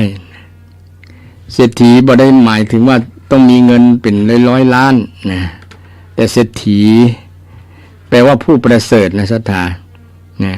คนที่ประเสริฐนี่คนที่มีความดีงามมีความมั่งคั่งในตัวเก่ารู้จักการดำเนินชีวิตรู้จักการบริหารเงินบริหารทรัพย์สินคนที่ล้มละลายถึงแม้ว่าจะได้มีเงินเดือนสูงเป็นแสนเป็นล้านนะแต่ก็บริหารเงินก็บ่จ้างไปล้มละลายก็มีนักมีหลายนะแทนที่จะบริหารเงินที่ตัวเก่าได้ทำการทำงานเป็นเงินเดือนนะคือมันเหลือพ่องนะมันเหลือพ่องนะมันเหลือพ่องแต่นี่บ่เหลือมีแต่หนี้แต่สินทำให้การดำเนินชีวิตแบบล้มละลายก็มีหลายคำว่าเศรษฐีนะเศรษฐีคือผู้ประเสริฐนะใช้ชีวิตอย่างมั่นคงบ่มีหนี้บ่มีสินนะเลี้ยงดูครอบครัวได้อย่างสบายนะนี่คือเศรษฐีแล้วก็เศรษฐีแห่งอย่างที่มีคุณธรรมแห่งอย่างก็คือแบ่งปันคนอื่นนะคนแต่ก่อนนี่เป็นไพเศรษฐีเนี่ยจะตั้งโรงทานหรอนะไผไปผ่านมาเนี่ยตั้งโรงทานแจกอาหารคนที่ผ่านไปผ่านมานะเดินทางคนที่เดินทางผ่านไปผ่านมาเนี่ยแต่ตั้งคนที่มีเศรษฐีเช่นอนาถาบิณฑิกาเศรษฐีเนี่ย สมัยพุทธกาลเนาะอนาถะแปลว่าคนที่มีก้อนข้าวสำหรับผู้ที่อนาถาบ่มีที่ปึ้งเนี่ยผ่านไปผ่านมากับมอบ มารับบริจาครับเงินบริจาครับเงินรับอันเข้าของทั้งหลายที่ตั้งโรงทานไว้นะก็จะเป็นที่ปึ้งอนาถะนะว่าเป็นที่ปึ้งของคนอนาถาบิณฑิกะก้อนข้าวแล้วก้อนข้าวเพื่อคนอนาถาบิณฑิกะเศรษฐีและเศรษฐีหลายๆคนอย่างนางวิสาขาก็เป็นเศรษฐีเนี่ยนะก็ตั้งโรงทานบรรดาเศรษฐีทั้งหลายในส่วนนักจะตั้งโรงทานกันในสมัยพุทธกาลอย่างในสมัยยุค ยุคบอกกี่ปีมาเนี่ยสัก40-50 ปี60 ปีก็ยังมีเศรษฐีหลายๆท่านหลายๆคนที่ตั้งโรงทานนะเวลานั้นก็ไปเลี้ยงคนผู้สูงอายุไปเลี้ยงเด็กละอ่อนที่พ่อแม่อย่าร้างกันเป็นกำพร้าพ่องยังพ่องเนี่ยไปเลี้ยงอาหารนี่คนมีใจงดงามเป็นเศรษฐีคนที่จิตใจประเสริฐเป็นน้องเศรษฐีนะไม่ใช่หมายเฉพาะคนร่ำรวยเงินทองอย่างเดียวแต่ร่ำรวยด้วยความดีงามนะร่ำรวยด้วยความดีงามมีก็แบ่งปันนะจัดสรรปันส่วนให้ได้นะส่วนหนึ่งก็เลี้ยงตัวเก่าส่วนหนึ่งก็เลี้ยงครอบเลี้ยงครัวเลี้ยงป่อเลี้ยงแม่เลี้ยงลูกเลี้ยงหลานเลี้ยงญาติพี่น้องนะส่วนหนึ่งก็เก็บไว้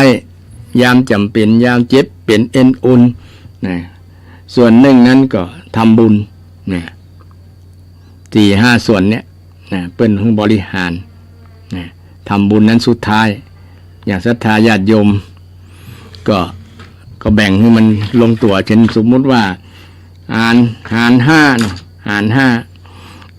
หารห้าก็ได้ซาวห้าครั้งซาวสุดท้ายเนี่ยทำบุญใครมีเงิน100ทำบุญ20 บาทเนี่ยถือว่า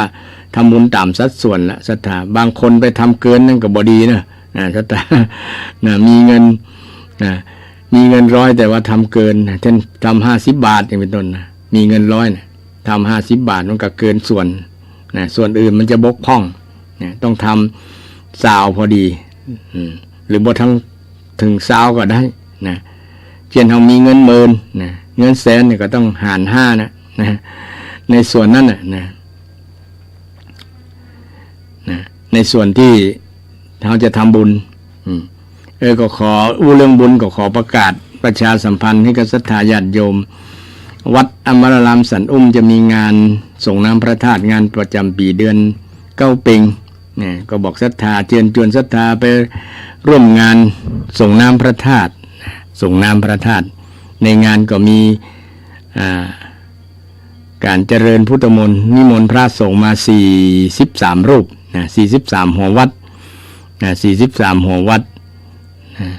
มาเจริญพุทธมนต์ในวันตรงกับวันที่21 มิถุนายน 2567 ก็จะมีโฮงตาล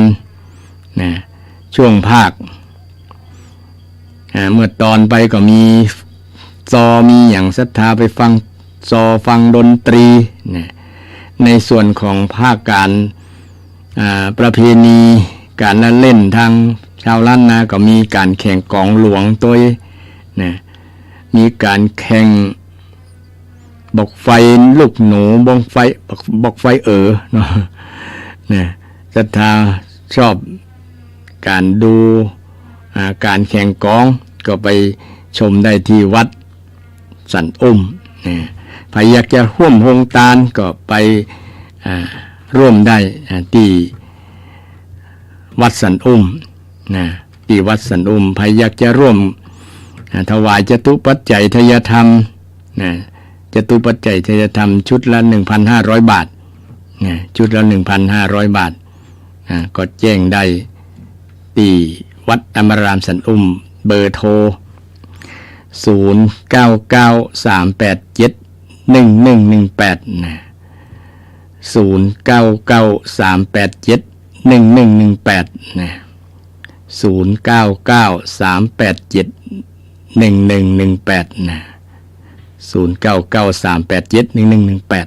13ตัวแล้วก็8สุดท้ายก็แต่ละปีก็ได้รับความสนับสนุนจากศรัทธาก็ไปร่วมนักหลายเพราะว่าสถานที่วัดสันแต่ว่าเป็นวัดที่ตั้งหน้ามันมีต้นไม้ใหญ่ต้นฉำชามันร่มเย็นศรัทธาไปร่วมงานแล้วก็ม่วนอกม่วนใจมันเย็นสบายก็มีศาลาโล่งมีที่อำนวยความสะดวกให้ศรัทธาก็เรียนเชิญเจริญพรศรัทธาวันที่21วันที่21 มิถุนายนแฮม8-9 วันเนี่ยเนาะวันนี้วันที่12แล้ว9 วันก็บ่เคยบอกบุญกำเตื่อนะ มาบอกศรัทธาเผื่อศรัทธาท่านใดอยู่ใกล้ๆอยู่ว่ามีความประสงค์อยากจะไปร่วมงานประจำปีส่งน้ำพระธาตุเดือน9 เพ็ง15 ค่ำเดือน9 เหนือเดือน7 ใต้9 เหนือ7 ใต้วันที่21ถ้าอยากจะร่วมกินห่วมตาลก็เบอร์โทรตู้หลวงเจ้าวาด0993871118เดี๋ยวนี้ก็มีศรัทธาร่วมกันเกือบ40ชุดละข้างแห่งสัก10 กว่าชุดเนี่ยสำหรับที่ศรัทธาจะถวายชุดละ 1,500 บาทแล้วก็อยากจะไปร่วมบริจาคร่วมห่วมโฮงตาลเนาะโฮงตาลเดี๋ยวนี้ก็มี10 กว่าโฮงตาลที่ศรัทธาจะไปร่วมกันปีผ่านๆมาก็เป็น40-50 กว่าโฮงตาลที่ศรัทธาไปร่วมก็ม่วนกันศรัทธาก็ไปนักไปหลายฉะนั้นวันที่21 มิถุนายน 2567 นี้เรียนเชิญเจริญพรศรัทธาที่บ่ได้ไปทางใดก็เรียนเชิญเจริญพรได้ที่วัดอมรารามวัดสันอุ้มตำบลเชิงดอยอำเภอดอยสะเก็ดจังหวัดเชียงใหม่นะใครที่จะร่วมเป็นเจ้าภาพเจ้าศรัทธาก็แจ้งมาได้เด้อที่เบอร์โทร 0993871118 นะอันนี้เกี่ยวกับเรื่องการเรื่องบุญเรื่องกุศลที่ตะกี้อู้เรื่องคนเป็นเศรษฐีเนี่ยชอบทำบุญ ชอบทำบุญก็เลยโยมมาถึงเรื่องบุญประจำปีวัดสันอุ้มมือศรัทธาญาติโยมได้ฟังกันแต่อู้เรื่องว่าเราได้รับประโยชน์จากธรรมะคำสอนของพระพุทธเจ้าเนี่ยสอนให้คนเป็นเศรษฐีเนี่ยมีความหมั่นแล้วก็รู้จักบริหารเงินเนี่ยข้อที่สองบริหารเงินเป็นห้องว่าอารักขสัมปทารักษาไว้นั่นนะต้องรักษาคนแต่ก่อนนี่มอบพ่อบ้านเนี่ยมอบตังเงินเดือนเงินทุกบาททุกสตางค์เนี่ยมอบให้แม่บ้านเป็นคนบริหารจัดการเรื่องเงินนะเป็นคนบริหารจัดการเรื่องเงินแต่เดี๋ยวนี้ก็บ่แน่ใจว่าจะแบบลักษณะนั้นมีอยู่ก็นะอาจจะเป็นกระเป๋าไผกระเป๋ามันนะเมียก็กระเป๋าหนึ่งผัวก็กระเป๋าหนึ่งนะแยกกันจ่ายค่าน้ำค่าไฟค่าครองชีพค่าอาหารการกินค่าส่งลูกส่งหลานอาจจะแยกกันนะแต่ก่อนส่วนนักส่วนหลายพ่อบ้านเนี่ยทำการทำงานมาแล้วก็มอบตังค์ให้แม่บ้านเป็นคนบริหารจัดการเรื่องเงินเรื่องทองอันนี้เรื่องส่วนนี้เป็นส่วนอาหารการกินส่วนนี้เป็นส่วนส่งลูกหลานเฮียนส่วนนี้เป็นส่วนที่เก็บไว้เนี่ยประมาณนั้นนะส่วนนี้จึงทำบุญนะทำบุญเกินก็บ่ดีเด้อศรัทธานี่ทำให้มันเดือดร้อนทำบุญก็ต้องมีความพร้อมกันเช่นสามีภรรยาหันพร้อมกันนะพ่อแม่ห้องกันเนาะนะเราจะไปทำบุญวัดสันอุ้มเนี่ยจะหันตัวก็ถ้ามีไผ่คัดแย้งก็จะไปนั่นเพราะว่ามันจะเป็นเหตุนำมาซึ่งความแตกแยกความบ่ม่วนใจกันเนาะแต่เอาไว้ปีหน้าก็ทำเนาะเพราะว่าปีนี้มันเศรษฐกิจบ่ค่อยดีนะก็ต้องปรึกษาหารือกันข้อตกลงกันนะบ่ไปร่วมกับบ่บ่ได้บริจาคร่วมกับบ่ยังไปร่วมบ่ได้นะไปร่วมบ่ได้ไปหันหน้าหันตากันนะก็เป็นบุญเป็นกุศลเช่นเดียวกันศรัทธานะเพราะต่างวัดสันอุ้มเนี่ยบ่ได้บังคับบ่ได้บ่ได้กำหนดให้ศรัทธาต้องออกครัวเรือนนั้นนี้นะตอนตะอี้บ่เคยเก็บนะบ่เก็บแล้วแต่ศรัทธาจะร่วมนะแล้วแต่ศรัทธาจะร่วม10ร่วม20 100 200 300 400 500 1,000 2,000ก็แล้วแต่กำลังศรัทธานะแล้วแต่กำลังนะแล้วแต่กำลังทรัพย์นะถ้าแล้วแต่กำลังเจตนาเนี่ยบางคนมีเจตนานักนะศรัทธามีเจตนาสูงนะมีใจนะใจอยากจะตามนักแหละแต่ว่ากำลังทรัพย์มันบ่พอถึงกำลังที่เรากำลังใจนะพลังจิตพลังใจกับพลังศรัทธานี่มันสูงนะเช่นอยากจะตามอยากจะเป็นเจ้าของอยากจะเป็นเจ้าภาพนั้นภาพนี้อย่างเจ้าภาพนั้นเจ้าภาพนี้แต่กำลังทรัพย์มันบ่พอเนี่ยนะจริงใจมันเกินร้อยแหละอยากจะทำแต่ว่ากำลังทรัพย์มันพอทำตามกำลังทรัพย์เอาศรัทธาอย่างที่เราเดี๋ยวที่อาตมาได้อู้ว่ามี100เนี่ยก็ทำบ่เกิน20นะของทำเพราะว่าเป็นการสั่งสมตานะบารมีนะตานะไมนะตานะไมนี่สำคัญศรัทธาเป็นปัจจัยนำไปสู่คนก็บอกคนแต่ก่อนนะเนาะที่บอกว่าคนสมัยปัจจุบันเนี่ยที่มีความทุกข์ยากเนี่ยสมัยก่อนบ่ได้ตานเป็นคำสอนพุทธเจ้าเนี่ยศรัทธาบ่ได้กินได้ตานเนี่ยสมัยปัจจุบันเลยมันคัดสนบ่มีเงินบ่มีทองเนี่ยบ่มีเงินบ่มีทองแต่ต้องวงเล็บว่า เนี่ยอย่าไปต้านเกินกำลังทรัพย์เฮานะมันจะเป็นผลกระทบเรื่องเศรษฐกิจหลายๆอย่างเรื่องหนี้เรื่องสินเรื่องทะเลาะเบาแวงโดยคนเฮาว่าบ่มีเงินบริหารเงินในครอบครัวก็เกิดความเครียดแล้วเนาะผัวเมียภรรยากันเป็นปากเป็นเสียงกันทะเลาะวิวาทกันเรื่องหมู่นี้แหละเรื่องเงินเรื่องทองเรื่องการบริหารเรื่องเงินเรื่องทองที่จะมาจับจ่ายใช้สอยในค่าครองชีพแต่ละวันเนี่ยอาตมาก็ฮู้ดีบ่ว่าเป็นฆราวาสนะก็สังเกตศรัทธาเอ็นดูศรัทธาบางครูบางผู้บางท่านเนาะยิ่งเงินมันมีค่าน้อยนะบัดเดี๋ยวนี้เข้ามาในเวียงเนี่ยถ้าจะเข้ามาในเวียงต้องมีเงินอย่างน้อย500นะ ถึงจะได้อย่างติดไม้ติดมือไปนะถ้ามีสัก100นี่กุ้มกับค่ารถนะค่ารถกับมดลึงละมดบ่เหลือสักบาท นะต้องมีสัก500ขึ้นถึงจะมีอย่างติดไม้ติดมือไปฉะนั้นเงินทองนะเป็นของหายากพอสมควรแต่ก็ต้องบริหารให้มันเป็นนะ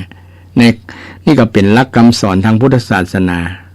ไม่ใช่ว่าสอนให้คนทำบุญอย่างเดียวนะศรัทธาสอนให้คน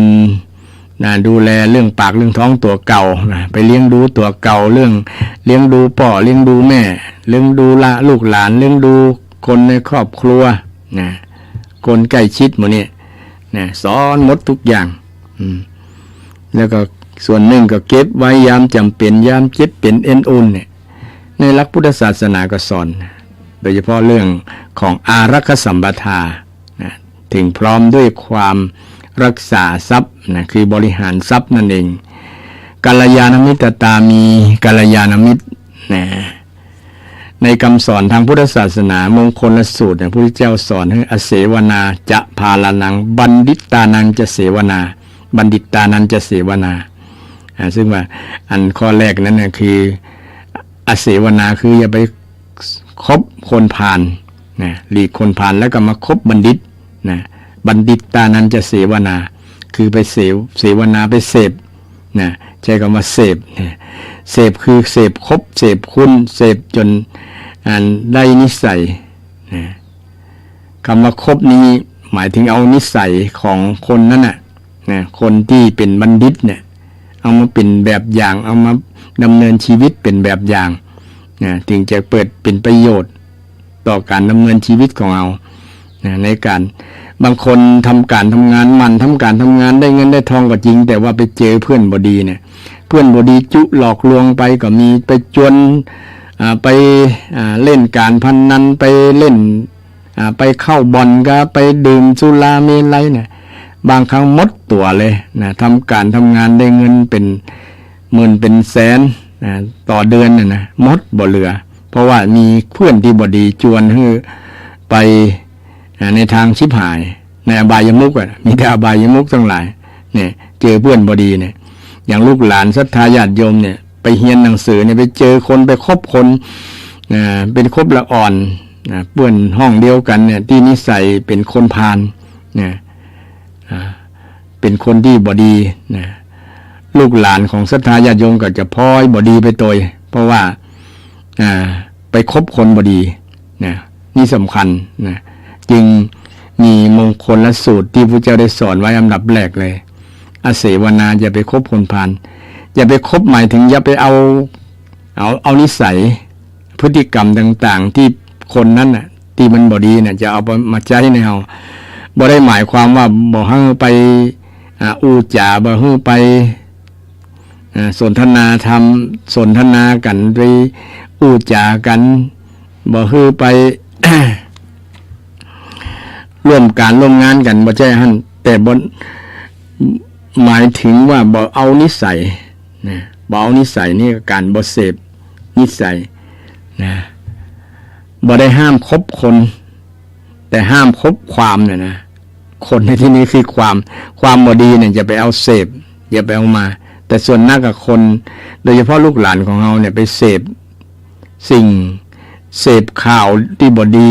เนี่ยเสพความพฤติกรรมที่บ่ดีของคนเอามาเป็นแบบอย่าง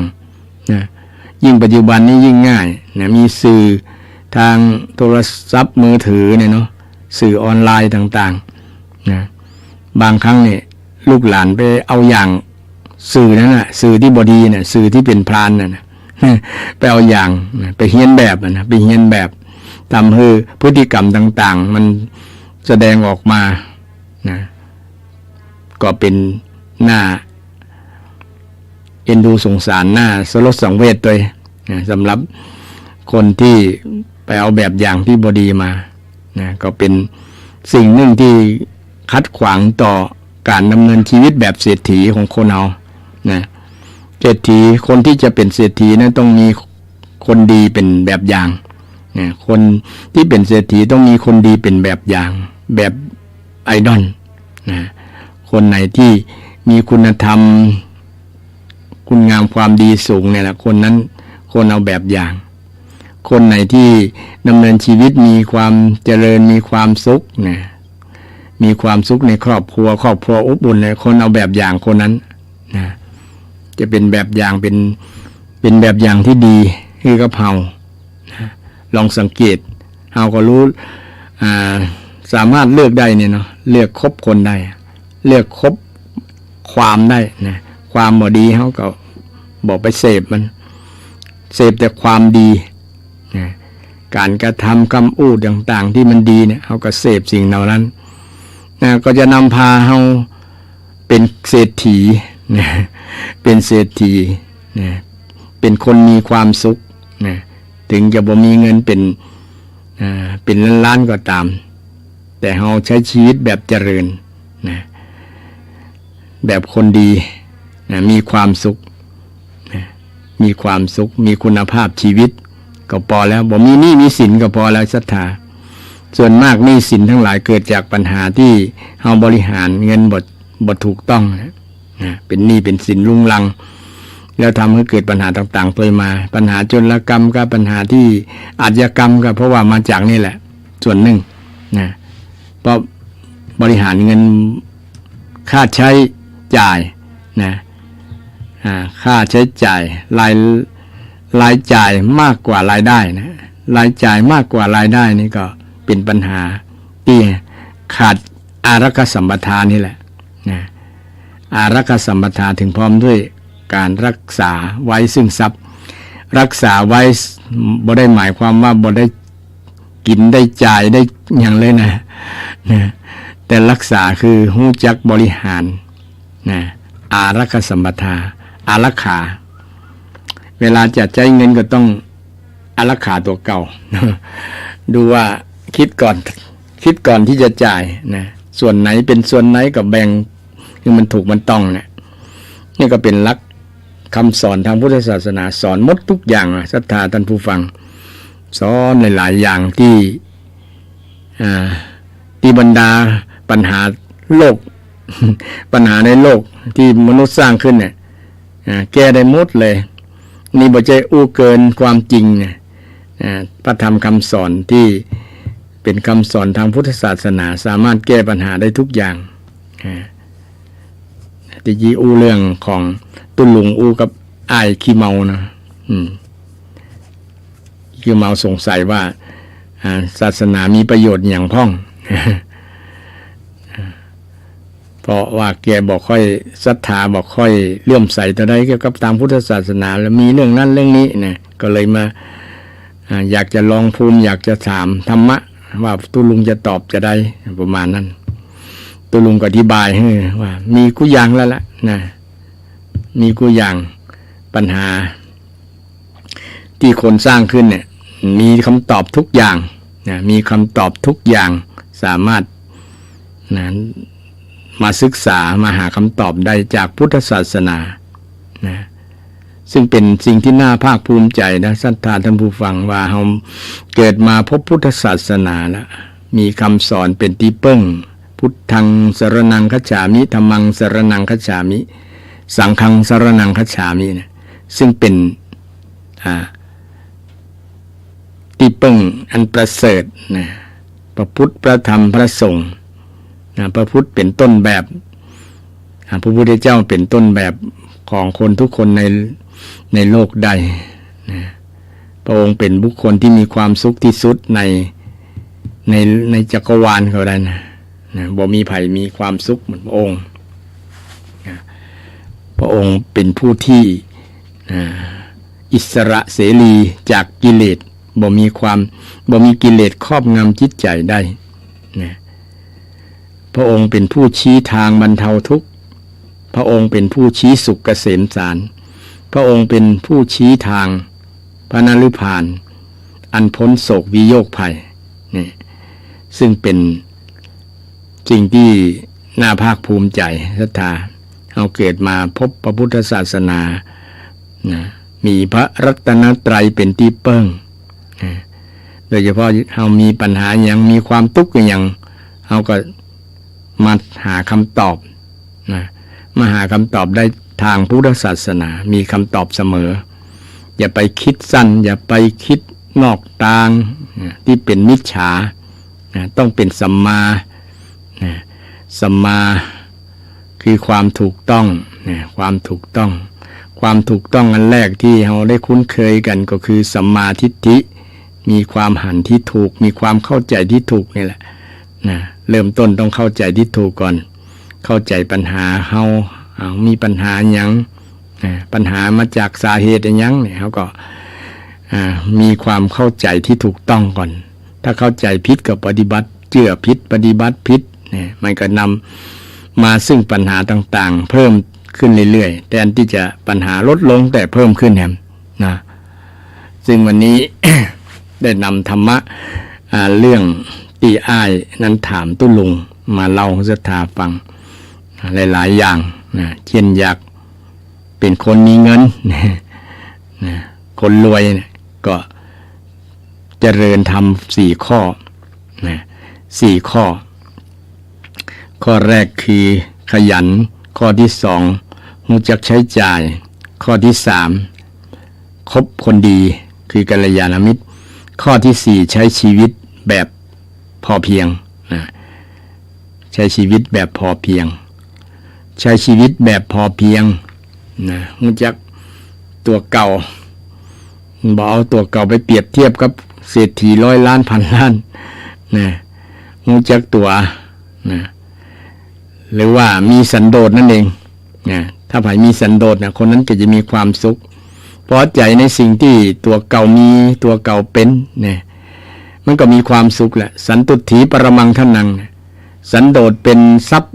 อันประเสริฐอันสูงสุดเลยอันสุดยอดเลยนะทรัพย์นะสันตุถีปรมังทนังนะสันโดษเป็นทรัพย์อันสูงสุดอันสุดยอดนะปรมะเลยสุดยอดเลยนะ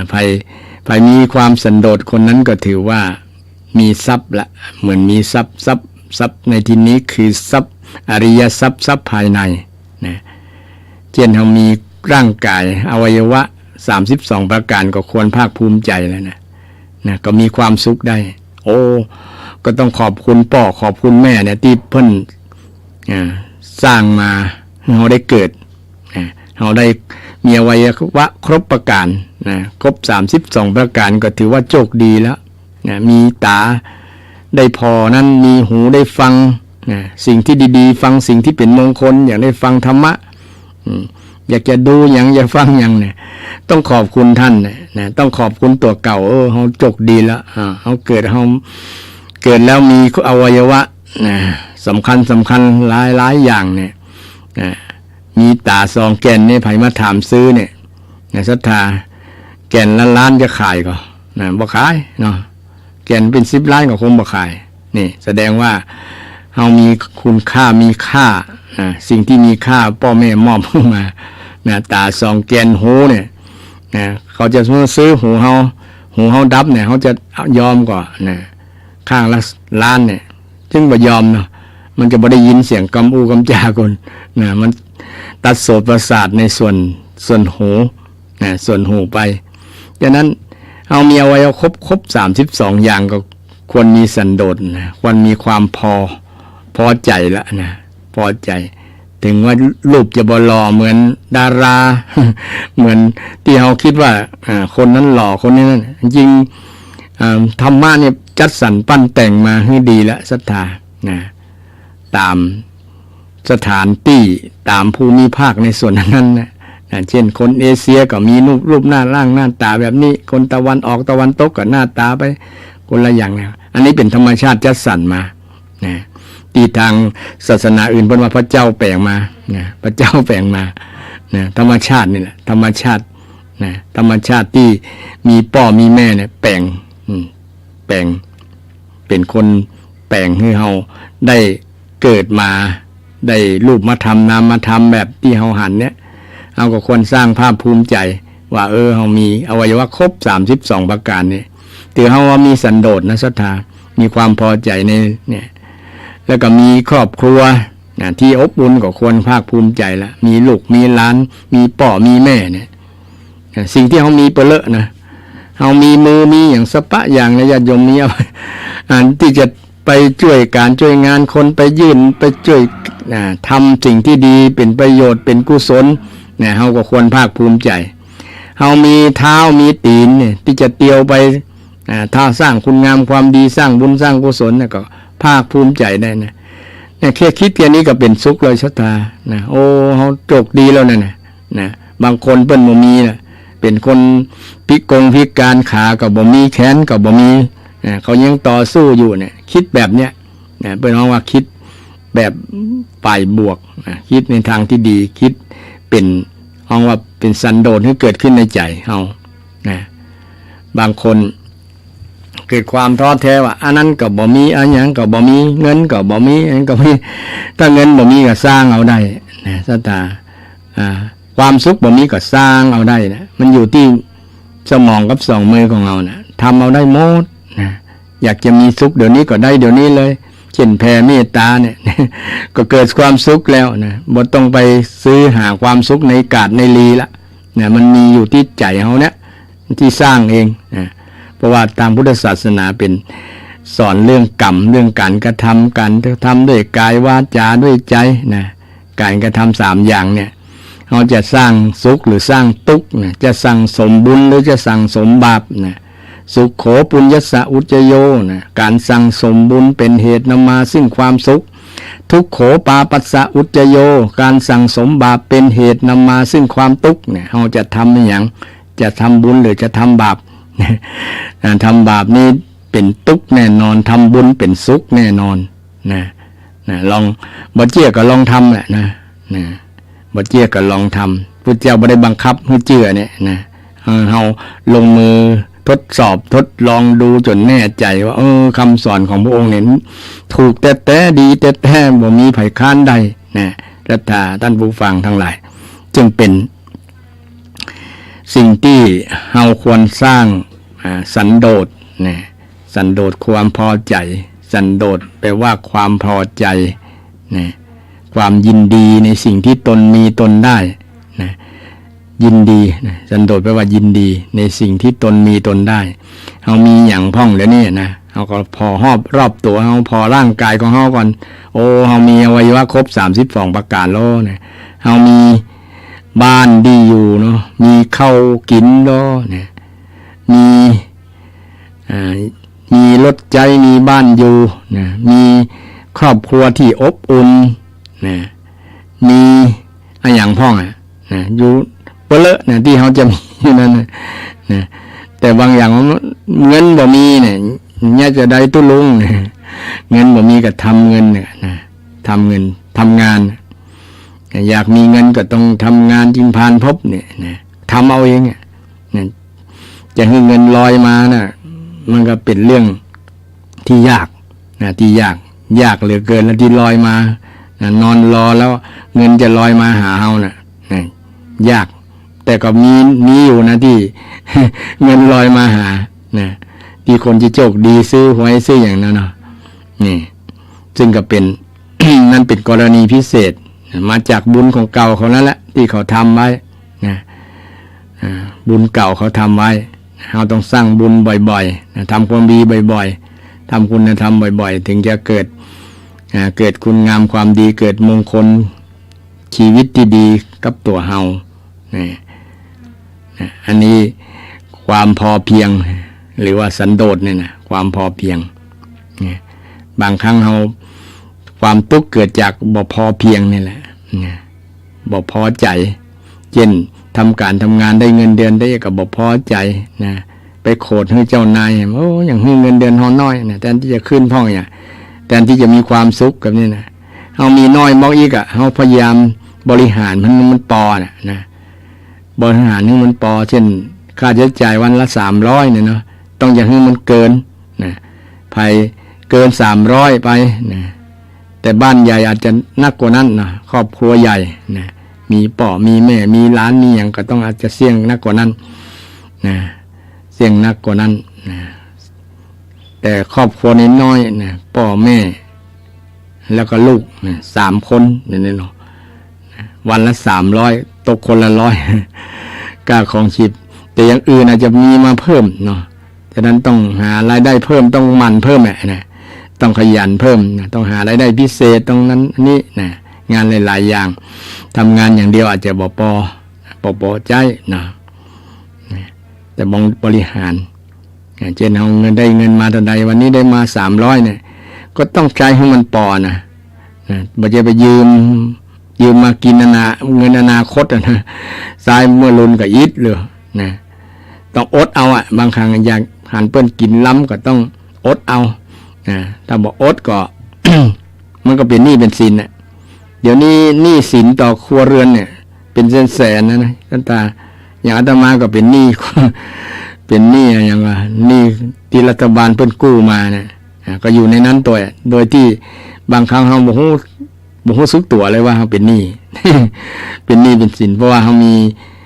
อยู่ในประชากรของประเทศนะเป็นคนหนึ่งในประชากรของประเทศเปิ้นบ่ละไว้แล้วเป็นตู้เปิ้นห้ามนะ ต้องมีนี่เหมือนกันหมดนะเพราะว่าอยู่ในเลขหลัก13ตัวเลขหลัก13ตัวบัตรประชาชนนะฉะนั้นการบริหารจึงเป็นเรื่องสำคัญดังที่คำสอนพุทธเจ้าเรื่องบริหารเงินนะบริหารเงินแล้วก็การใช้ชีวิตแบบพอเพียงนะบอกพอดีนะบอกพอดีแก่ฐานะพอดีแก่เงิน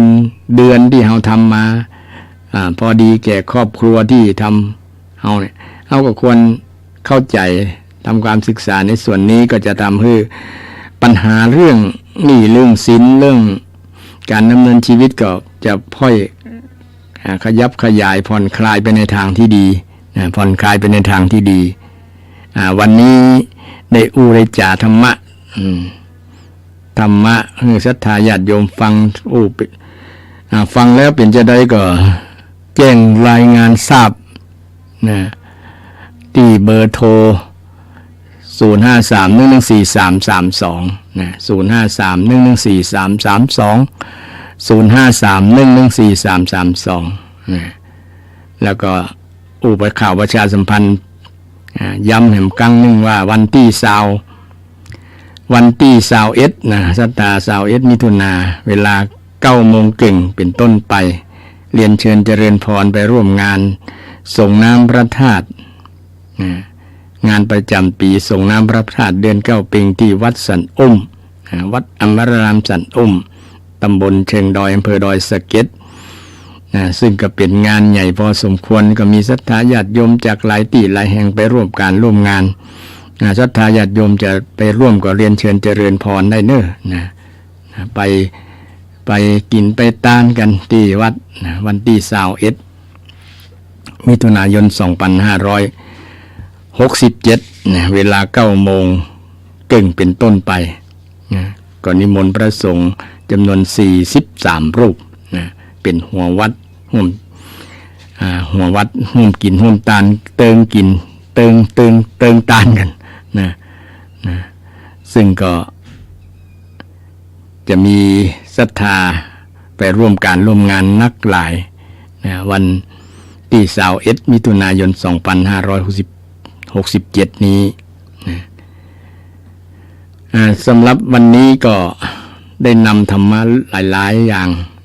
มาอุจาศรัทธาว่าธรรมะของพระพุทธเจ้าเนี่ยเป็นประโยชน์พุทธศาสนาเป็นประโยชน์กับชีวิตประจำวันบางครั้งเราใจธรรมะอย่างที่เราบ่ฮู้สึกตัวก็มี หมายความว่าบ่ฮู้ว่าอันนี้คือธรรมะบอกอันนี้คือธรรมะอันหยังอันนี้คือธรรมะอันหยังบ่ฮู้แต่มีอยู่ใช้อยู่เป็นประจำบางคนทำการทำงานมันขยันทำการทำงานนี่แหละเป็นธรรมะคือไผที่ ทำการทำงานโดยงานที่ในลักษณะเป็นสัมมาชีพคืออาชีพสุจริตบ่ไปเบียดเบียนบ่ไปลักขโมยไผบ่ไปคอร์รัปชันหมู่นี้เป็นงานเป็นการที่นำมรรคมีองค์8สัมมาอาชีวะนำมรรคมีองค์8ทำงานแบบมีศรัทธาสมาธิตั้งใจทำงานก็มีสัมมาสมาธิคือมีสมาธิในสิ่งที่เป็นกุศลเป็นกุศลสมาธิเพราะว่าสมาธิเนี่ยไม่ใช่นั่งหลังอย่างเดียวนั่งรับตานอนยืนเดินนั่งนอนกินดื่มทำพูดคิดมีทำการทำงานก็ต้องใช้สมาธิแม้แต่ฟังเทศน์ฟังธรรมก็มีสมาธิก็ใช้สมาธิต้องเป็นสัมมาสมาธิการตั้งใจดีกับตั้งใจบ่ดีมันต่างกันตั้งใจทำตั้งใจตั้งใจคิดในสิ่งที่บ่ดีเพิ่นว่ามิจฉาสมาธิถ้าตั้งใจทำตั้งใจตั้งใจคิดในสิ่งที่เป็นกุศลเปิ้นฮ้องว่าสัมมาสมาธิระลึกนึกถึงสิ่งที่ดีงามนึกถึงพระพุทธพระธรรมพระสงฆ์เป็นต้นนึกถึงคุณศีลคุณทานนึกถึงเทวบุตรเทวดาเป็นต้นเปิ้นฮ้องว่าสัมมาสติสัมมาสติโดยเฉพาะนึกถึงที่ว่าโดยรวมก็คือนึกถึงกุศลการที่ปฏิบัติธรรมที่นำสิ่งที่ดีให้เกิดขึ้นกับชีวิตส่วนในทางพุทธศาสนาจะเน้นเรื่องกุศลเน้นเรื่องกุศลถ้าฝ่ายอกุศลเนี่ยมันจะเป็นมิจฉาถ้าฝ่ายกุศลจะเป็นสัมมาสัมมาฉะนั้นเขาจึงพยายามอยู่กับสัมมาให้ได้สัมมากุศลกุศลสัมมาอย่าไปอยู่กับอกุศลโดยเฉพาะเริ่มที่จิตใจเขาเนี่ยส่วนนักจิตใจเขาจะอยู่ไปคิดเรื่องแต่อกุศลคิดแต่เรื่องโลภโมโทสันเรื่องโกรธเรื่องเกลียดเรื่องชังพวกนี้เป็นอกุศลทั้งนั้นพยายามอย่าให้มันอยู่กับสิ่งนี้ให้อยู่กับสิ่งที่ฝ่ายที่เป็นกุศลเช่นอยู่กับสิ่งที่เป็นเมตตากรุณาก็หมดนี่อยู่กับสมาธิก็อยู่กับฉันทะวิริยะจิตตะวิมังสาอยู่กับหมู่นี้อยู่กับธรรมะที่ดีๆเนี่ยมันจะเป็นฝ่ายดีฝ่ายที่เป็นคุณประโยชน์บ่มีโทษมีแต่ประโยชน์ให้กับชีวิตของเราก็จะได้รับผลดีได้รับผลดีจากการอยู่ในสิ่งที่ดีกับธรรมะฝ่ายดีเป็นคล้ายๆว่าเสพธรรมดีเสพคนดีเสพความดีเสพความดีคือคุ้นเคยสร้างความคุ้นเคยให้เกิดจิตใจก็จะทำให้ชีวิตของเราอยู่ดีมีสุขเป็นมงคลชีวิตเป็นประจำเรามีปัญหาอย่างกับมีคำตอบมีแก้ปัญหาได้ด้วยธรรมะของพระพุทธเจ้าพุทธเจ้าบ่เคยห่วงบ่เคยมีลิขสิทธิ์ว่าธรรมะของเราเนี่ยห้ามไปลอกเลียนแบบหรือว่าเอาไปใจถ้าเอาไปใจนี่ต้องเสี่ยงค่าลิขสิทธิ์บ่เคยคิดค่าลิขสิทธิ์แต่ก็มีข่าวที่เขาว่าไปเฮียนสมาธิไปเฮียนเจริญวิปัสสนาบรรลุนิพพานเนี่ยต้องมีค่าหน่วยกิจ 25,000 เนี่ยเป็นต้นน่าให้บุคคลที่แสวงหาผลประโยชน์อาจจะเป็นลักษณะเป็นมิจฉาชีพอาชีพที่เอาเปรียบหลอกลวงไปขาย ไปขายนิพพานไปขายมรรคผลนิพพานให้กับศรัทธาว่าไผ่เข้าคอร์สแล้วจะได้เป็นพระอรหันต์เอาพระอรหันต์มาอ้างมา ทำให้คนอยากได้เป็นพระอรหันต์อยากได้นิพพานนะแต่ต้องผ่านคอร์สนะต้องเสียค่านะเข้าคอร์สครั้งนี้ตาอันตะอีนะ20,000 ปลายก็อย่างเป็นต้นนะทำให้คนที่บ่ฮู้เท่าถึงการก่อนไปเจื้อไปหยังก็เลยจะเสียเงินเสียทองไป เสียเงินเสียทองแต่พุทธเจ้าของเราเนี่ยบ่เคยเก็บสักสตางค์แดงเดียวนะบ่เคยมีแต่เอาให้ฟรีนะของฟรีแต่บางคนบ่อยากได้นะมีแต่เอาให้ฟรีนะมีแต่เอาให้ฟรีนะให้ฟรีนะใครอยากพ้นทุกข์นะพระองค์ก็สามารถจี้บอกให้คนนั้นปฏิบัติแบบนี้เนอะมันจะพ้นทุกข์นะจี้บอกทางสวรรค์จี้บอกทางนิพพานนะให้คนนะบรรลุเป้าหมายชีวิตของคนคือนิพพานคือดับกิเลสดับนะกิเลสความโกรธดับความเกลียดดับเนี่ยใครได้ศึกษาคำสอนพุทธเจ้าแล้วถ้าความสิ่งเหล่านั้นมันดับเนี่ยสิ่งบดีอกุศลทั้งหลายความโกรธความเกลียดความชังความอิจฉาริษยาพวกเนี่ยดับจากจิตจากใจนั่นแหละเป็นรางวัลชีวิตที่ดีศรัทธานะเป็นผลที่ดีจากการนับถือพุทธศาสนานะไผเป็นอิสระบ่ถูกกิเลสมาบังคับนะมาบังคับจิตใจให้จิตใจนั้นนะจิตใจนั้นถูกกิเลสมาบังคับมาครอบงำจิตใจบุคคลนั้นก็ถือว่าเป็นผู้ประเสริฐเป็นผู้มีอิสระเป็นผู้เลิศนะเป็นผู้หลุดพ้นแล้วจากความทุกข์ทั้งหลายเพราะว่ากิเลสเป็นเหตุนำมาซึ่งความทุกข์นะ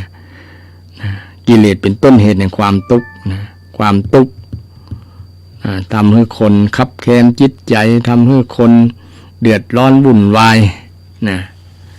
เพราะ มาจากกิเลสมันบีบให้คนได้ทำได้คิดได้ในสิ่งที่เป็นอกุศลทั้งหลายนะฉะนั้นท่านผู้ฟังทั้งหลายนะพิจารณานึกถึงคำสั่งสอนของพระพุทธเจ้าแล้วเขาก็จะภาคภูมิใจว่าโอ้พระพุทธเจ้าสอนสิ่งที่ดีๆกับเราสามารถนำไปใช้กับชีวิตได้นะใช้ได้จริงนะเกิดประโยชน์จริงเลยนะศรัทธาแต่บางครั้งเราบอกเข้าใจบ่ได้ว่าธรรมะมันเป็นสิ่งที่อยู่ไกลตัวนะบางคนว่าอยู่ไกลตัวยังวัยยังหนุ่มแน่นอยู่นั่งหนุ่มน้อยอยู่ยังบ่ถึงเข้าวัดเข้าวาเถอะจริงอยู่ที่ไหนก็ได้นะอยู่ที่บ้านก็ได้อย่างแม่เปิ้นกำลังเย็บผ้ากันนะก็อยู่กับธรรมะได้นะธรรมะไปใช้กับที่บ้านนะเย็บผ้าหรือว่าทำการทำงานค้าขายกำลังเข้าสวนเข้าปลูกนาปลูกสวนต่างๆนะสามารถนำธรรมะของพระพุทธเจ้าไปใช้ได้หมดเลยนะเพราะ